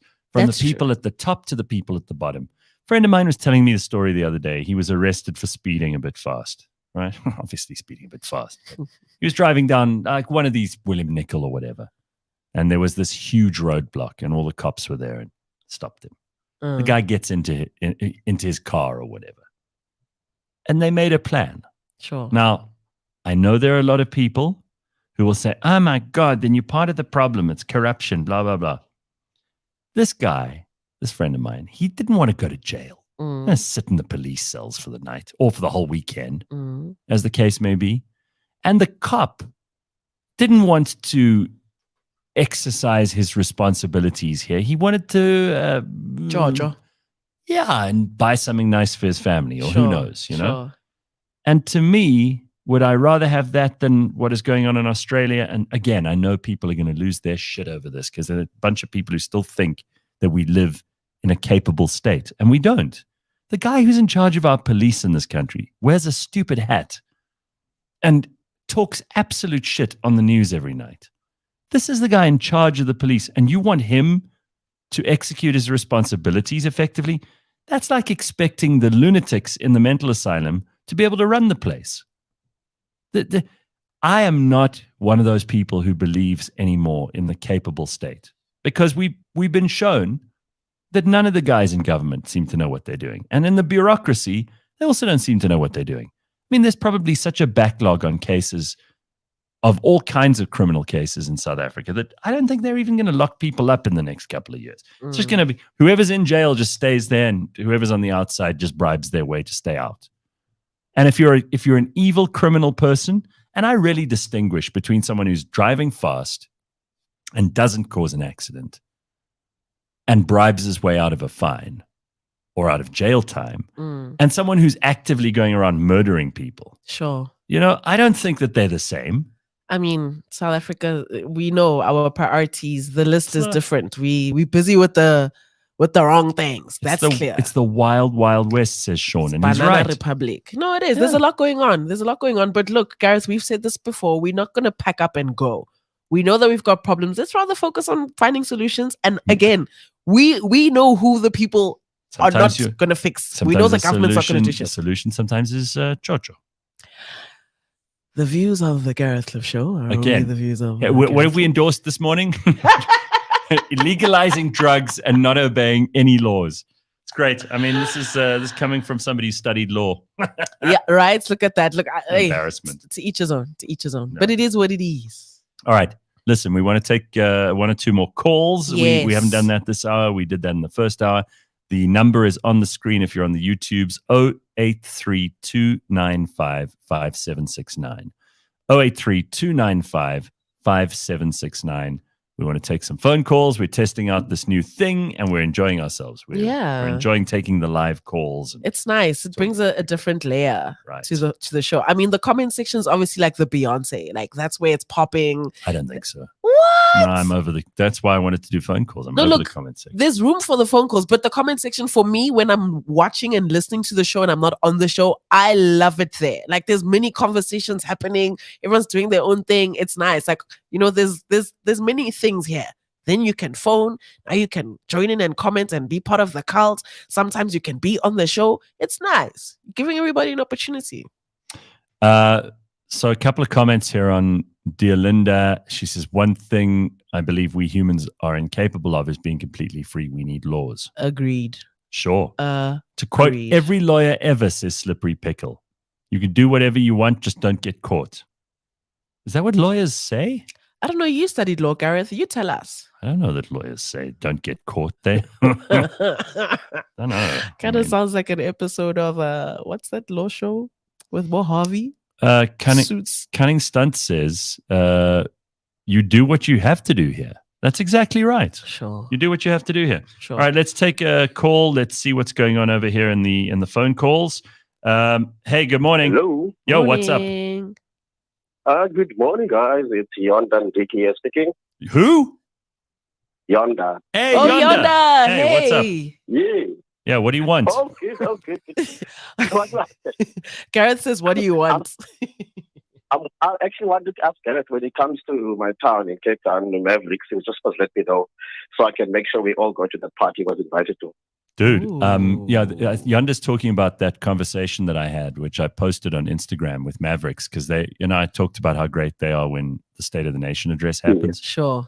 And they've got all the strippers out on the balcony as the president drives past with the army, which I still believe is proof positive that we live in a free country. And the marketing guys from Mavericks said they're hosting some kind of party there. Oh, nice. So I'm like, well, I have to go. So I'm waiting for the invitation, Yonda. As soon as I get it, I'll let you know. Yeah, let us know, because I was actually there the Wednesday before actually Soda speech. So it was all blockaded, but and I left like in the morning before the whole road was closed up. Oh, nice. So you spent the day before the sauna with all the strippers. Yeah, all the strippers. Yeah, at least there I was like, it's a free world there, because it's not just only South Africa; it's all over. Sure, nice. Sure. It's actually one of the best places to be, where you actually can meet the whole world in one place.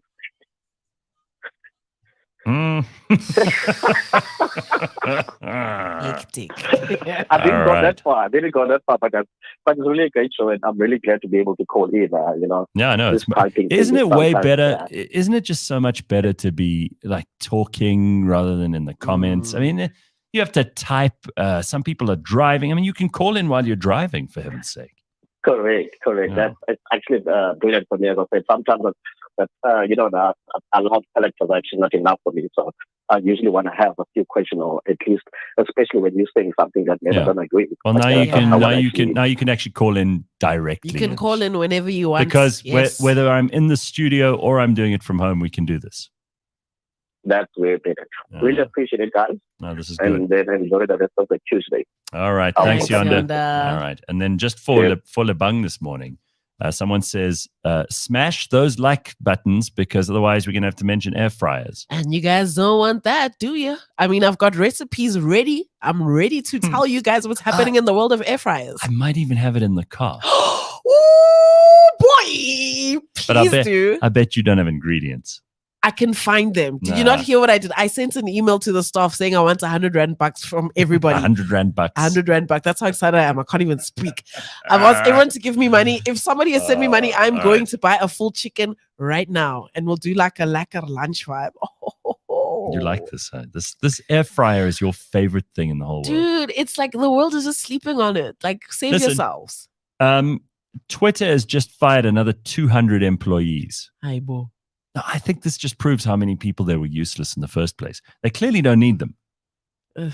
That's 200 families, Gareth. Oh, please. You know what America's unemployment rate is? 3%. Do you know what ours is? Forget about us. No. I think they can afford it, Lebang. Plus, these were never people who were really doing anything useful. Okay. So if you were running this company and it was your company and you were watching the bottom line, why would you keep an extra 200 people around who are doing nothing useful? Obviously you wouldn't. I'm just saying that there's consequences. They must go, but then now what will they eat, comrade? So the latest round of job losses at Twitter means they've sacked about 50% of their employees overall. As staff learned of their fate, Mr. Musk tweeted, "Hope you have a good Sunday, first day of the rest of your life." That's cold. That's a shitty boss. That is so cold. That guy sucks. I think it's it's funny. Esther Crawford, who's the chief executive of Twitter Payments and who oversaw the Twitter Blue verification subscription model, said she was deeply proud of her team in a tweet after being among those who was released. So she's also she's been fired. Yo, that is so cold. Senior product manager Martijn de Kuiper, who founded the newsletter tool Review, which Twitter acquired in 2021, said he found out he'd lost his job after being locked out of his work emails. Why don't you just tell people, look, you've got a month's notice, look, it's a wrap or whatever. No, you don't. In America, they just fire you. They just fire you. No, they don't waste any time. Hey, welcome to the office. So please, can you just pack up because it's over for you? you've seen the movies. Yeah, what it's they exactly do, like that. They give you your box. They've emptied the shit out of your desk for you. They hand you your box and you leave. You don't even come in. Damn. And then you have to stand, because in America, especially in the big cities, a lot of people don't bother to drive their own cars, or they don't have cars. Sure. So they have to get public transport. So they stand outside the office with a cardboard box with all their shit, their family photographs. It's like the walk of shame. Everybody knows what's happening. Like everyone's like whispering in the corridors when you're holding that box. You're walking out. It's so usual over there. It's not even a big deal. And then you have to, if you've got a lot of stuff, or you've moved to a certain town for that job, you have to call up the U-Haul company, and then they bring a big truck or trailer and take all your stuff. They load all your shit and send you back home, wherever home is. Wherever that is. Yeah, look, South Africa's fine here. It's all right. We'll make it through it, guys. We're okay. All right. So Twitter is just, they are cutting down to the bones. And it's not just them.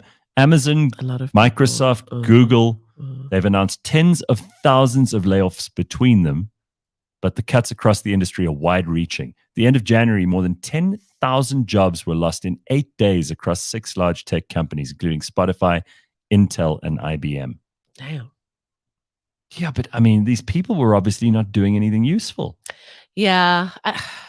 You got, where do you stand, right? Like, sure, these people are being useless, blah, blah, blah. But again, Gareth, you're now out of work. Fire them. Get rid of them. They clearly are not useful.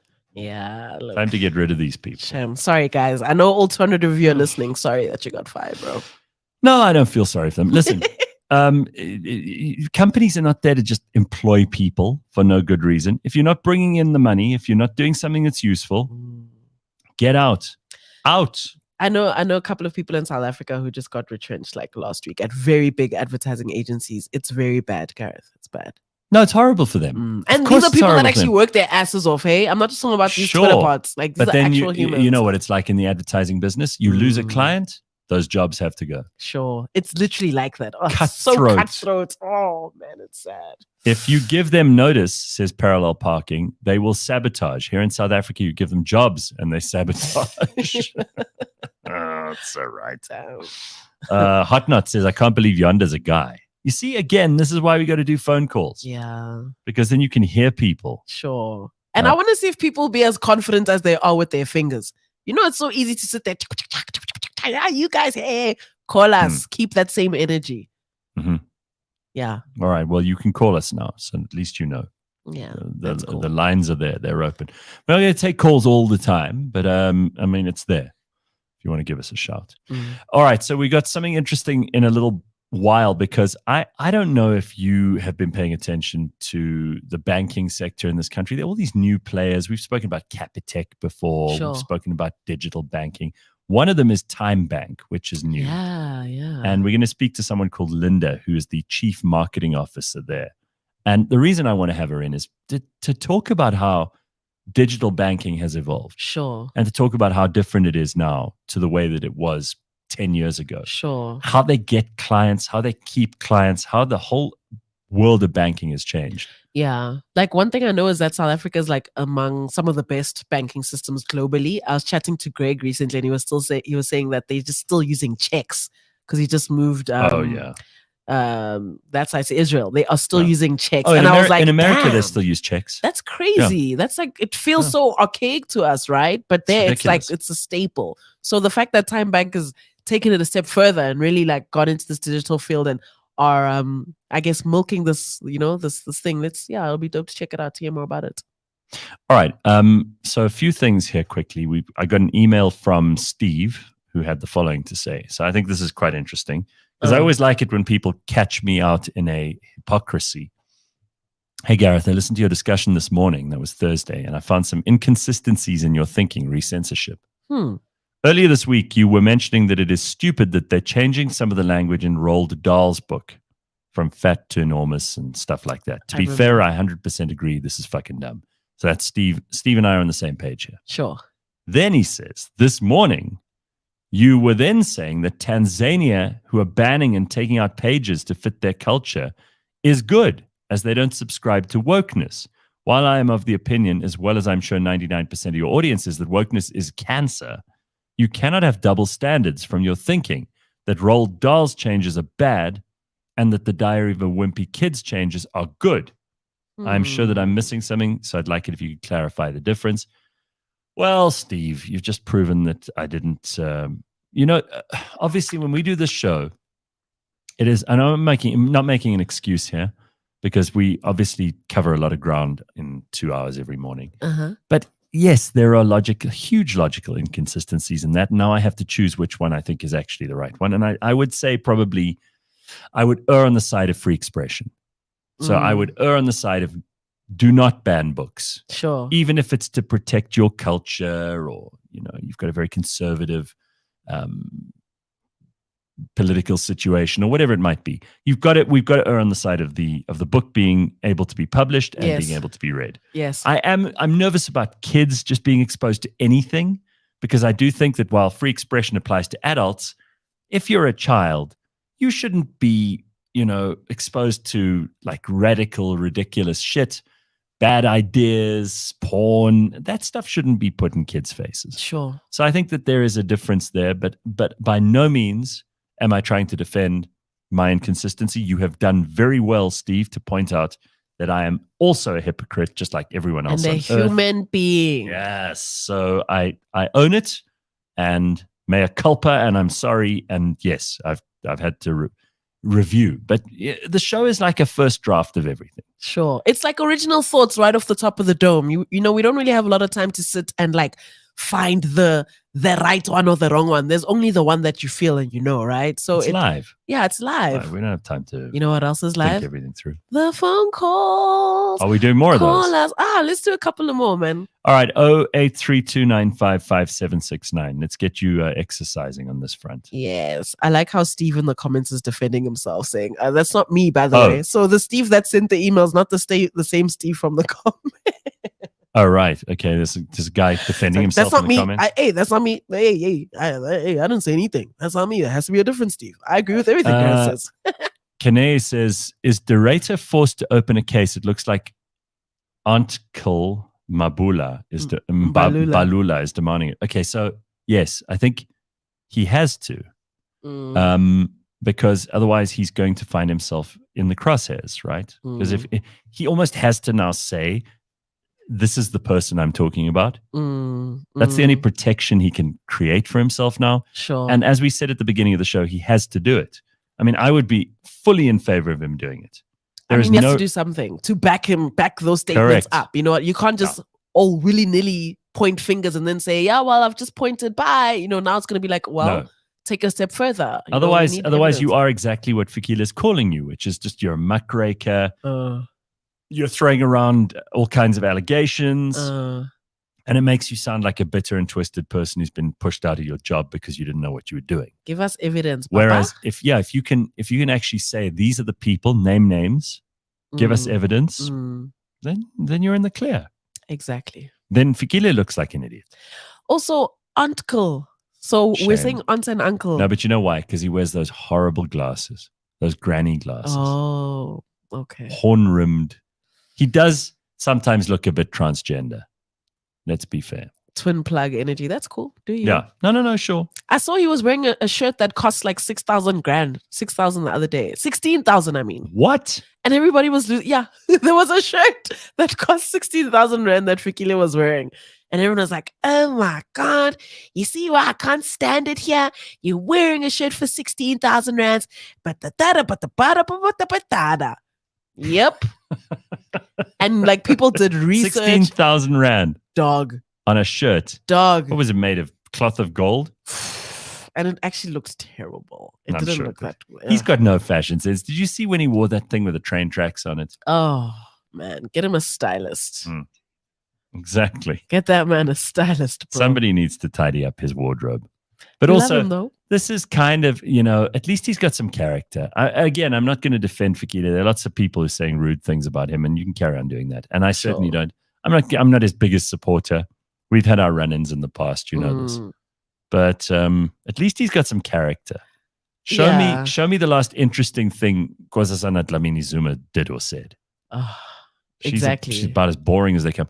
Up, Naledi Pando, Lindiwe Sisulu, what's the guy Bongo who was our Minister of Intelligence for a while? I don't know where he is now. Yeah, where remember him? At? Yeah, I think like they just get more and more quiet because they just generally like boring people. I'd rather have train tracks on a T-shirt. No. Play. We get your phone calls every day. I got to find those old jingles. They're somewhere. We had a whole file of them at some point because people would send in their own versions. Yeah. So I got to find that's those. Fun. Yeah, we used to have a song for it. Where are those files even? Where are you going to start? I'm going to have to look for it. Yeah. I have to look for it. All right. One quick news story that I also want to throw in here. This is quite interesting. Okay. J Something has opened up another restaurant, but his own one now. I like that. That's very cool. Like, I mean, he just started out as like a foodie. He would do these nice food things. Now he's actually like, he has his own joint. Definitely should support him. It is called Artistry. Opens up its doors to the public. Full for lunch and dinner in the first week. They booked up. Sure. Where's it? It has to be somewhere in Lani. I know it. I think it's in Cape Town. Is it? I don't know. I'm looking here. Let me just see. You know what the best thing about Artistry? Just tell us where it is. Just tell us where it is, bro, so we can come. But Cape Town? Isn't he Joburg based? Oh, he partnered with Black Brick, a hotel and apartment network, to conceptualize Artistry, which has been decided. I don't give me the press release. J Something, we know you're listening to the show. Where Artistry. Is your restaurant? Okay, here it says, a guest start at the rooftop restaurant, head to the middle level for live music and theater performances. Finally to the street level lounge for an unforgettable after party. What, every time? Again, press release. Who is this? Who are these lazy people? Eyewitness News. You should be embarrassed that you just printed exactly what they sent to you instead of telling us where this place is.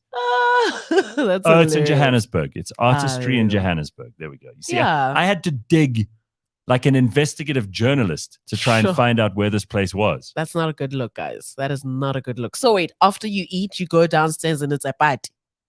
Well, that's what it says in the press release. All the time. Hey, that's a lot of work. I mean, can you guys entertain me every day? You know what? I like Jay Summing. He's great. He's a good guy, great. And he just seems to. He has a lot of positive energy around him. He's a creative talent. Yeah. He's a musician. He's a chef. He's a father, a husband. Good for him. Like he's doing the things, man. I'm here for that. I will definitely support him. It's actually down the road. It's in Sandown. We should pop in. All right. Yeah, let's roll. Find out exactly where.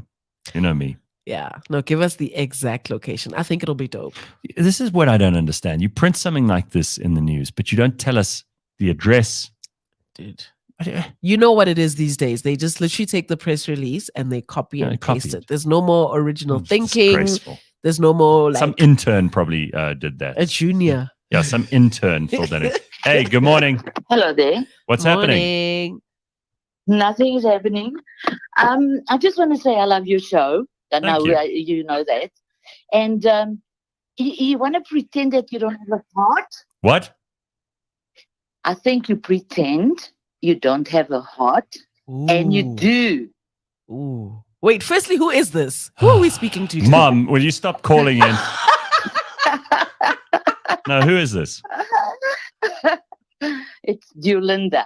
Oh, right. Oh, okay. Jolinda. I agree with you. Gareth is dope. You have a deep voice. I know he's dope, and I know that he pretends, but he does have a big heart. He's such a nice guy. And I love you so. All right. All right. All right. All right, dear Linda. Cheers, dear Linda. Look at you being exposed. Yeah, the true Gareth revealed. Whatever. Everybody's in my head except me. We see right through you, dude. We see you trying to be this hard ass. You're a nice guy. Just roll with it. You see, Tiger DC in the comments knows what's going on. 22 Fredman Drive. That's where we need to go if we're going to go to. For Artistry. Okay, we'll go. All right. Lunch on Gareth.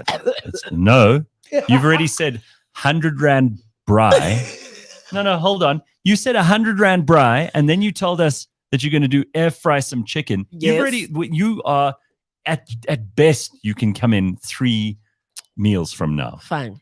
There's nothing else that's going to happen. Okay, fine. Lunch on Gareth. Space Brother Production says Musi Maimane is trying to remain relevant by laying charges, yet he wrecked the whole election. This guy, really, I mean, I've had my say about Musi Maimane, but I'm just so over him. He was also a model, hey, lest we forget, before he got into politics. He was on the cover of a couple of magazines. He was like Vladimir Zelensky. Exactly. That's the whole thing. Exactly. These people. And then Pete Buttigieg in America is the same thing. The transport secretary. Did you hear what he did? Pitches up at this place called East Palestine in Ohio, where they had that massive train accident. Oh, yeah? Pitches up 20 days later. Oh, no.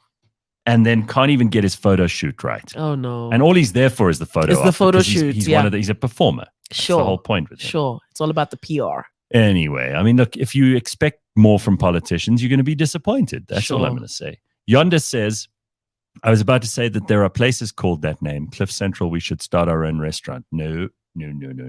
I don't believe if you're not a certain kind of like, if you make food, then don't try to, do some other engineering. But don't build hospitals if you are a gardener. Gareth, how many people do you know in this day and age that only do one thing? We live in a time where we can do multiple things. Cliff Central Foods coming to a store near you. We'll be selling all sorts of things from air fryers to, you know what? You pursue this dream of yours. Tequila. No one wants to. I'm pursuing my dream. Like there's this rule that if you want to live comfortably, you need like at least 4 different streams of income. And what if you're bad? What if you're bad at 3 of them? You can learn. Just put in 10,000 hours and keep it moving. No, we mustn't just do one thing. It irritates me that McDonald's does chicken. Like, just do what you do, and which is what? Don't do fish if you're a meat restaurant. Give it all to us. Give us options. We are human beings. We don't know what we want. No. I want a list of 1 million things so I can decide. All right. I want to talk about digital banking because it's something that South Africa's banking sector is pretty smart. Yeah. We have some very innovative thinkers here. We've got some new banks that are on the scene. Yeah. And a lot of people talking about them. Yeah. And people are looking for a good deal. Obviously, banking has changed. I mean, when last did you go to the bank? Exactly. When I'm told to walk in, that for me is a deal breaker. If I still physically need to enter, then I just don't want to go. I'm like, well, this is archaic. I can honestly tell you, I don't even know where my bank branch is. Exactly. I haven't seen. If my bank branch was right in front of me while I was spending on my credit card, you wouldn't even know. Exactly. Let me do everything in here, and this little. I do it all on my phone. Thing. Yeah. I don't use. I've got someone who I can call at the bank, but for all I know, they could be down the road or they could be in India. A different country. Yeah. Do you have a private banker? Oh, you're rich, huh? Wow. Yeah. He didn't say no. I don't know if I'm rich. No, I think I owe them more money so they have to keep an eye on me. That's I see. All right, but I want to speak to Linda Appy, who is the Chief Marketing Officer at Time Bank, because they only started a little while ago. Sure. They haven't been here like the banks who've been here for 100,000 years. Yeah. Keep doing the same old thing. Yeah. And I thought it would be fun to have her in here, ask her about Time Bank and see what's going on there. So Linda, first of all, welcome. It's nice to see you. Thank you very much, guys. Yeah. Thanks for having me. Sure. What a pleasure. So tell us a little bit about Time Bank, because I've heard a lot about you guys, but I really don't know enough. And I feel like you're the best person to tell us because you're the marketing person. So what's Time Bank and how is it different? Yeah. So Time Bank is a digital-only bank. Mm-hmm. We actually launched on the 24th of February in 2019. So last week, Friday, we were actually celebrating our 4-year anniversary. Oh, congrats. Thank you. Very good. Yeah. You got in there just before COVID. Yeah. No, we did. Right. So we launched in February of that year. By November of that year, we had hit 1 million customers. So I guess your next question is really, how did we do that? Yeah, how did you get to 1 million customers in such a short time? Yeah, it really goes back to the bank's value proposition and how it's structured, and also the business model. So basically, in terms of being digital only, we've got kiosks that are in the grocery environment. So the thinking was, let's give people banking at a lower cost. Sure. But let's also be disruptive about it and make sure that they can bank where they shop, right? So our partners are Boxer and Pick n Pay at that time. And we had almost 600 kiosks in the supermarkets. And basically the kiosk is the magic. Sure.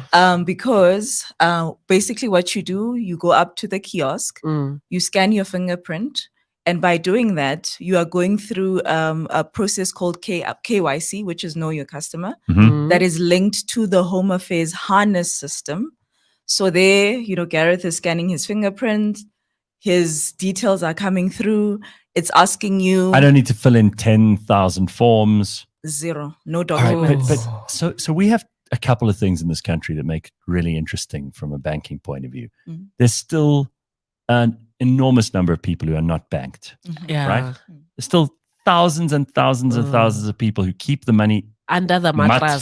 Because they don't trust the banks, first of all, and second of all, they don't see the benefit of not having cash. They don't see the reason to have to use these other means and ways of doing things. And a lot of people still paid in cash. A lot of people prefer that way of doing things. So we've got to eventually get these people in the banking system. Sure. Or do we? I mean, Linda, this is something obviously you guys have thought about quite a lot. No, we do. We definitely do. Yeah. In fact, when we go back to the story of how the bank was founded, so our two founders, Koen Jonker as well as Start van der Walt, the purpose. Those guys sound like they should be farming millies. Like I just automatically saw that the Afrikaans setup. Koen and Chart. Even the accent switched up a bit. Koen, wat maak jy hier nou weer? I'm going to go grow some millies. I'll actually tell them that they are so cool and so laid back, those two guys. So they don't look like what they sound like. No, very, very two-tone cool. shirts? No, not two-tone khaki, shirts. nothing? Nothing. Koen comes into the office. Are you Sometimes he's wearing all-stars, jeans, and a jacket. Promise me they don't come in like Boera clothes. No, not at all. Are you sure? Very, very, very sure. Here's their music. This is the soundtrack when they walk in the office.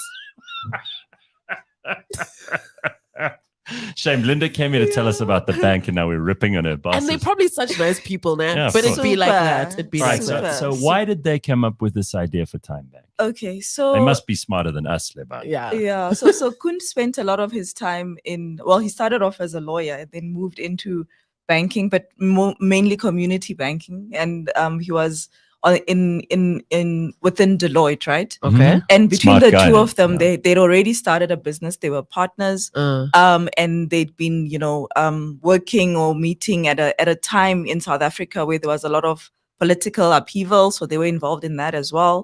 But for them, they were very passionate about driving financial inclusion. And they believed that there was a different way to do it in terms of making sure that these very people that are not banked and people who are banked but are underserved, right? Sure, right. Sure. How do we get them into the banking system? And again, when we go back into the tech, in terms of that kiosk being linked to the harness or Home Affairs system, it takes out the need for documentation. It simplifies the process. Also, our bank's actually in the cloud. So by banking in the cloud, you eliminate the need for physical infrastructure, right? You don't need the branches and things. Exactly. And then you're also bringing down the cost of banking. Sure. So then because they also don't need thousands of staff, right? Exactly. And I mean, a lot of this is automated and it's digital and it can happen pretty much from anywhere. Yeah. So basically after 5 minutes and you've done your RICA, so to speak, or your FICA on the kiosk, you literally have a Visa debit card that you can use. They should give it to you then? Exactly. Straight away? Straight away. Sure. Straight away. Sure. Within 5 minutes. All right. So we spoke about how South Africans aren't really a very, banked nation. Like, most countries in the sort of northern sphere, you got like 80-90% of people who are banked. Here, what is the percentage? It's not as bad as is in the rest of Africa. Okay. It is getting better. And I think it's because of what's happening within the banking system. So having a disruptive player like Time Bank, I think has actually been good for the banking system overall. Absolutely. And you guys are probably only when the guys decided to start this business, they looked at the market and thought there are all these people that we could service. And obviously we want to do it in a way that's cheap, that makes sense, but also where we can reach them, which makes sense. If you're going to go to the shop, you can just do it there and then. Exactly. Right? It's almost like it sounds really, really convenient on paper. All right. But Linda, who exactly would you say is the bulk? Because when I think digital, I'm thinking the youth, I'm thinking, Gen Z, people that generally just are on their phones all the time only, that don't believe in the more archaic branch style. But then when I hear kiosk at Bobox, I'm not thinking Gen Z so much anymore. So do you guys have like everybody, or is there like a nice sweet spot of like a balance? Okay. So this is the other great thing about being able to join the bank. So yes, most of our customers, we do recruit via the kiosk. So in terms of the mix, it is mostly low to mid LSM customers, right? Sure. And then also we do recruit customers via the web. So just go to www.timebank.co.za. You can open an account in that way. To verify your identity there, you'll use facial recognition, right? Okay. And all you need to then guys do... are smart. I mean, the fingerprinting, facial recognition. And then the last way is really by downloading the app from the 3 app stores. And really, if you talk Gen Z, millennials, that type of thing, we're mostly getting them via the web and the app. Sure. And those are the guys that we do want in terms of first adopters. Yes. Because those adopters are the guys then come home and they show their parents, Nabogogo. Right. Exactly. Yes. Exactly. And a lot of people in this country also have more than one bank account, right? True. And I'm not talking about just the people who have tons of bad debt, because there's a lot of that going on as well. Like a lot of people have 3 credit cards and they're all maxed out. And, I mean, that's just, there's a world of pain coming. Sure. But a lot of people have different accounts. Their salary gets paid into one, then they have another one for the stock side hustles, and they have another one for the small business that they're running. There's one that the kids have access to, or the husband, or whoever. So people like to manage their money in different ways. Yeah. And it might make a lot of sense for people to want to do that digitally rather than, because even, this is a funny thing people do. I remember when we started doing podcasts and people were like, oh, but what are people without smartphones? People in this country are so resourceful. We have more phones than we do people. Yeah. And they know how to use this. And if there's anything, if you want to really like patronize somebody, assume they don't know how to manage their money. Exactly. Because I'll tell you what, I've met people who work for a weekly wage. They know exactly what they owed. Yeah. They know exactly where that money's going. Yeah. They know exactly how to budget for it. Yeah. And I know people who are earning huge salaries in massively important positions in companies. They don't know how to manage a damn thing. Exactly. So you can't assume anything. Is that right, It's Linda? your money, mate. Yeah, no, definitely. You can't assume anything. So you're right. People are multi-banked. And what we've noticed with Time Bank specifically is that a lot of the time we are a secondary bank. So people are using us as the bank, the second bank where, they're putting in the stokvel monies, like you said, but also because our charges are low, and by low, I mean that there are months where you can actually pay R0 You're joking. For your banking fees. Right, you see, this is what I was going to ask you. Okay. Yeah. Okay. That's how Capitec got ahead. Exactly. Is that they just reduced the transaction fees and the charges and the monthly stuff. And then people were like, well, why am I paying these other ones? Exactly. And you're saying there's some months where people won't even pay. Yeah. And it's really about how you bank, right? So we charge 0 monthly fees. So number one, there isn't a standard monthly fee for the account. Wow. But yes, we do have some transactional fees, right? But even then, a lot of our fees are free. So if you do more of your banking on the app, you can actually get to a month where you pay 0 banking fees. Damn. The other attractive thing about us is our Goal Save savings pocket. And there you can earn an interest rate of up to 10%. So guys, this Goal Save interest rate was 8%. Yeah. We increased it in Jan in an environment where the repo rate's going up. But we are saying, look, we feel your pain. Will increase our savings rate. And really to get to that, that's where then you would then have to have your regular income. So that's either your salary, your grant, your pension, whatever it is, paid into your Time Bank account. So it starts at a 4%, it moves to 5, 6, then 7, then you get to the 10%. And that's really, really popular. So what's interesting, Gareth, you guys were talking earlier about, who the bulk of our customers are. So yes, they're middle income, but we see ourselves attracting also sophisticated customers who feel actually that, paying for private banking and all these other things is unnecessary. Exactly. And then some of them actually want to save with us because with Goal Save, it's an immediate access account, right? So you can get your money anytime you want. It's not where, it's a fixed deposit, etc. And when you want to take out your money, we can, give you an extra % if you save it for another 10 days. It's really up to you. There are a lot of comments. There are a lot of comments here. So Gigashack says, their banking fees are amazing and the savings schemes work great, like Goal Save that you were just talking about now. But a lot of people are asking who owns it, because you spoke about the founders, but who are the major shareholders in the bank? Because people like to know this, and otherwise there's a conspiracy theory about everything, and especially in the comments section over here, there's always a conspiracy theory. So what do you say? No. This is a great question. So yes, we had the two founders. And in fact, we started off as a company called Money Transfer, which was a service for MTN. And then the bank, the business at that time was bought by CBA, or the Commonwealth Bank of Australia. And then over time, we bought it back. And then that's when ARC came in, so African Rainbow Capital. Oh, so that's Patrice. Exactly.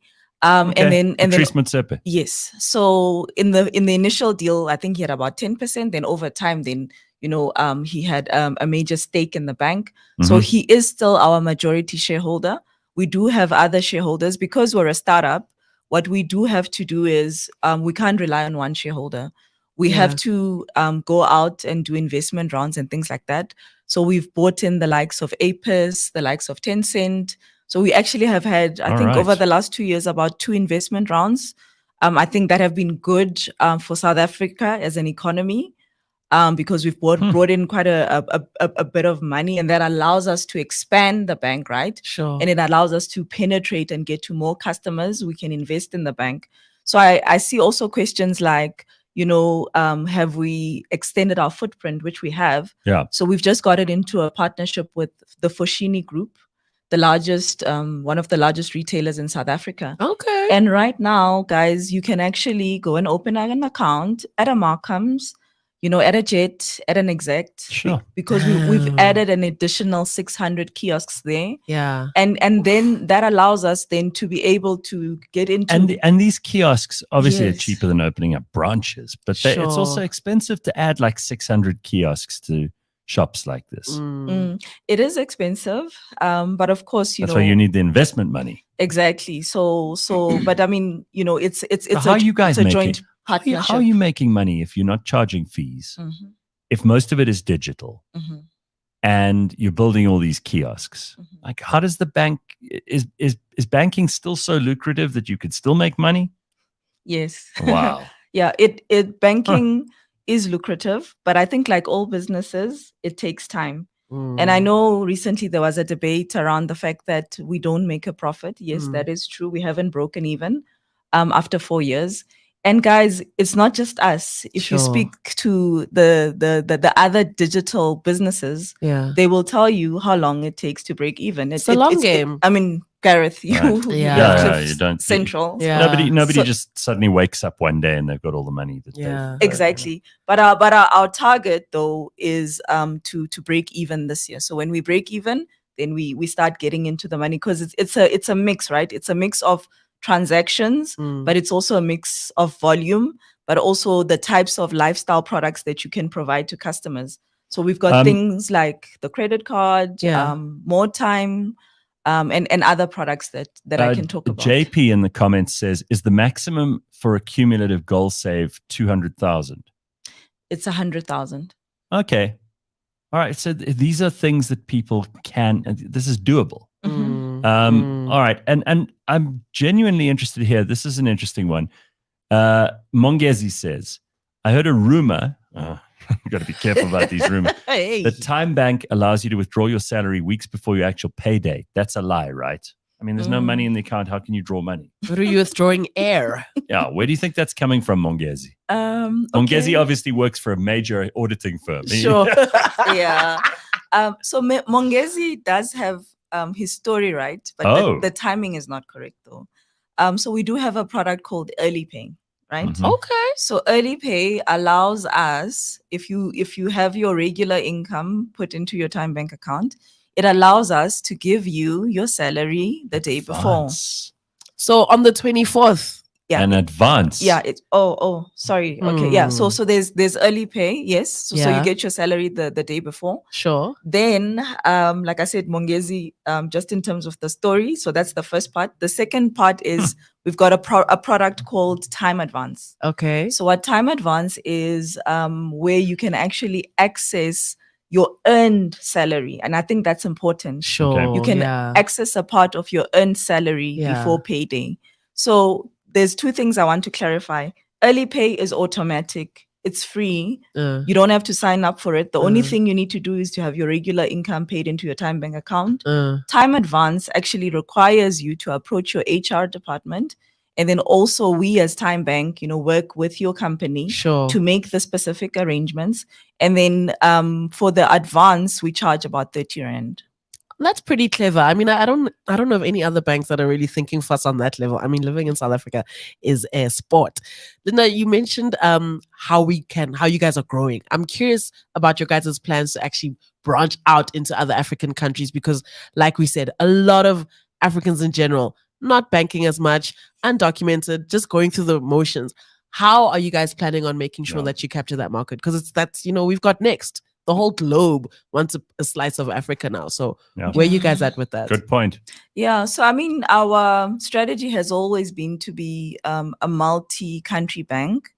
And what we look at in terms of, the opportunities, we look at population size, friction in the market, digital adoption, and also, just a few other, variables.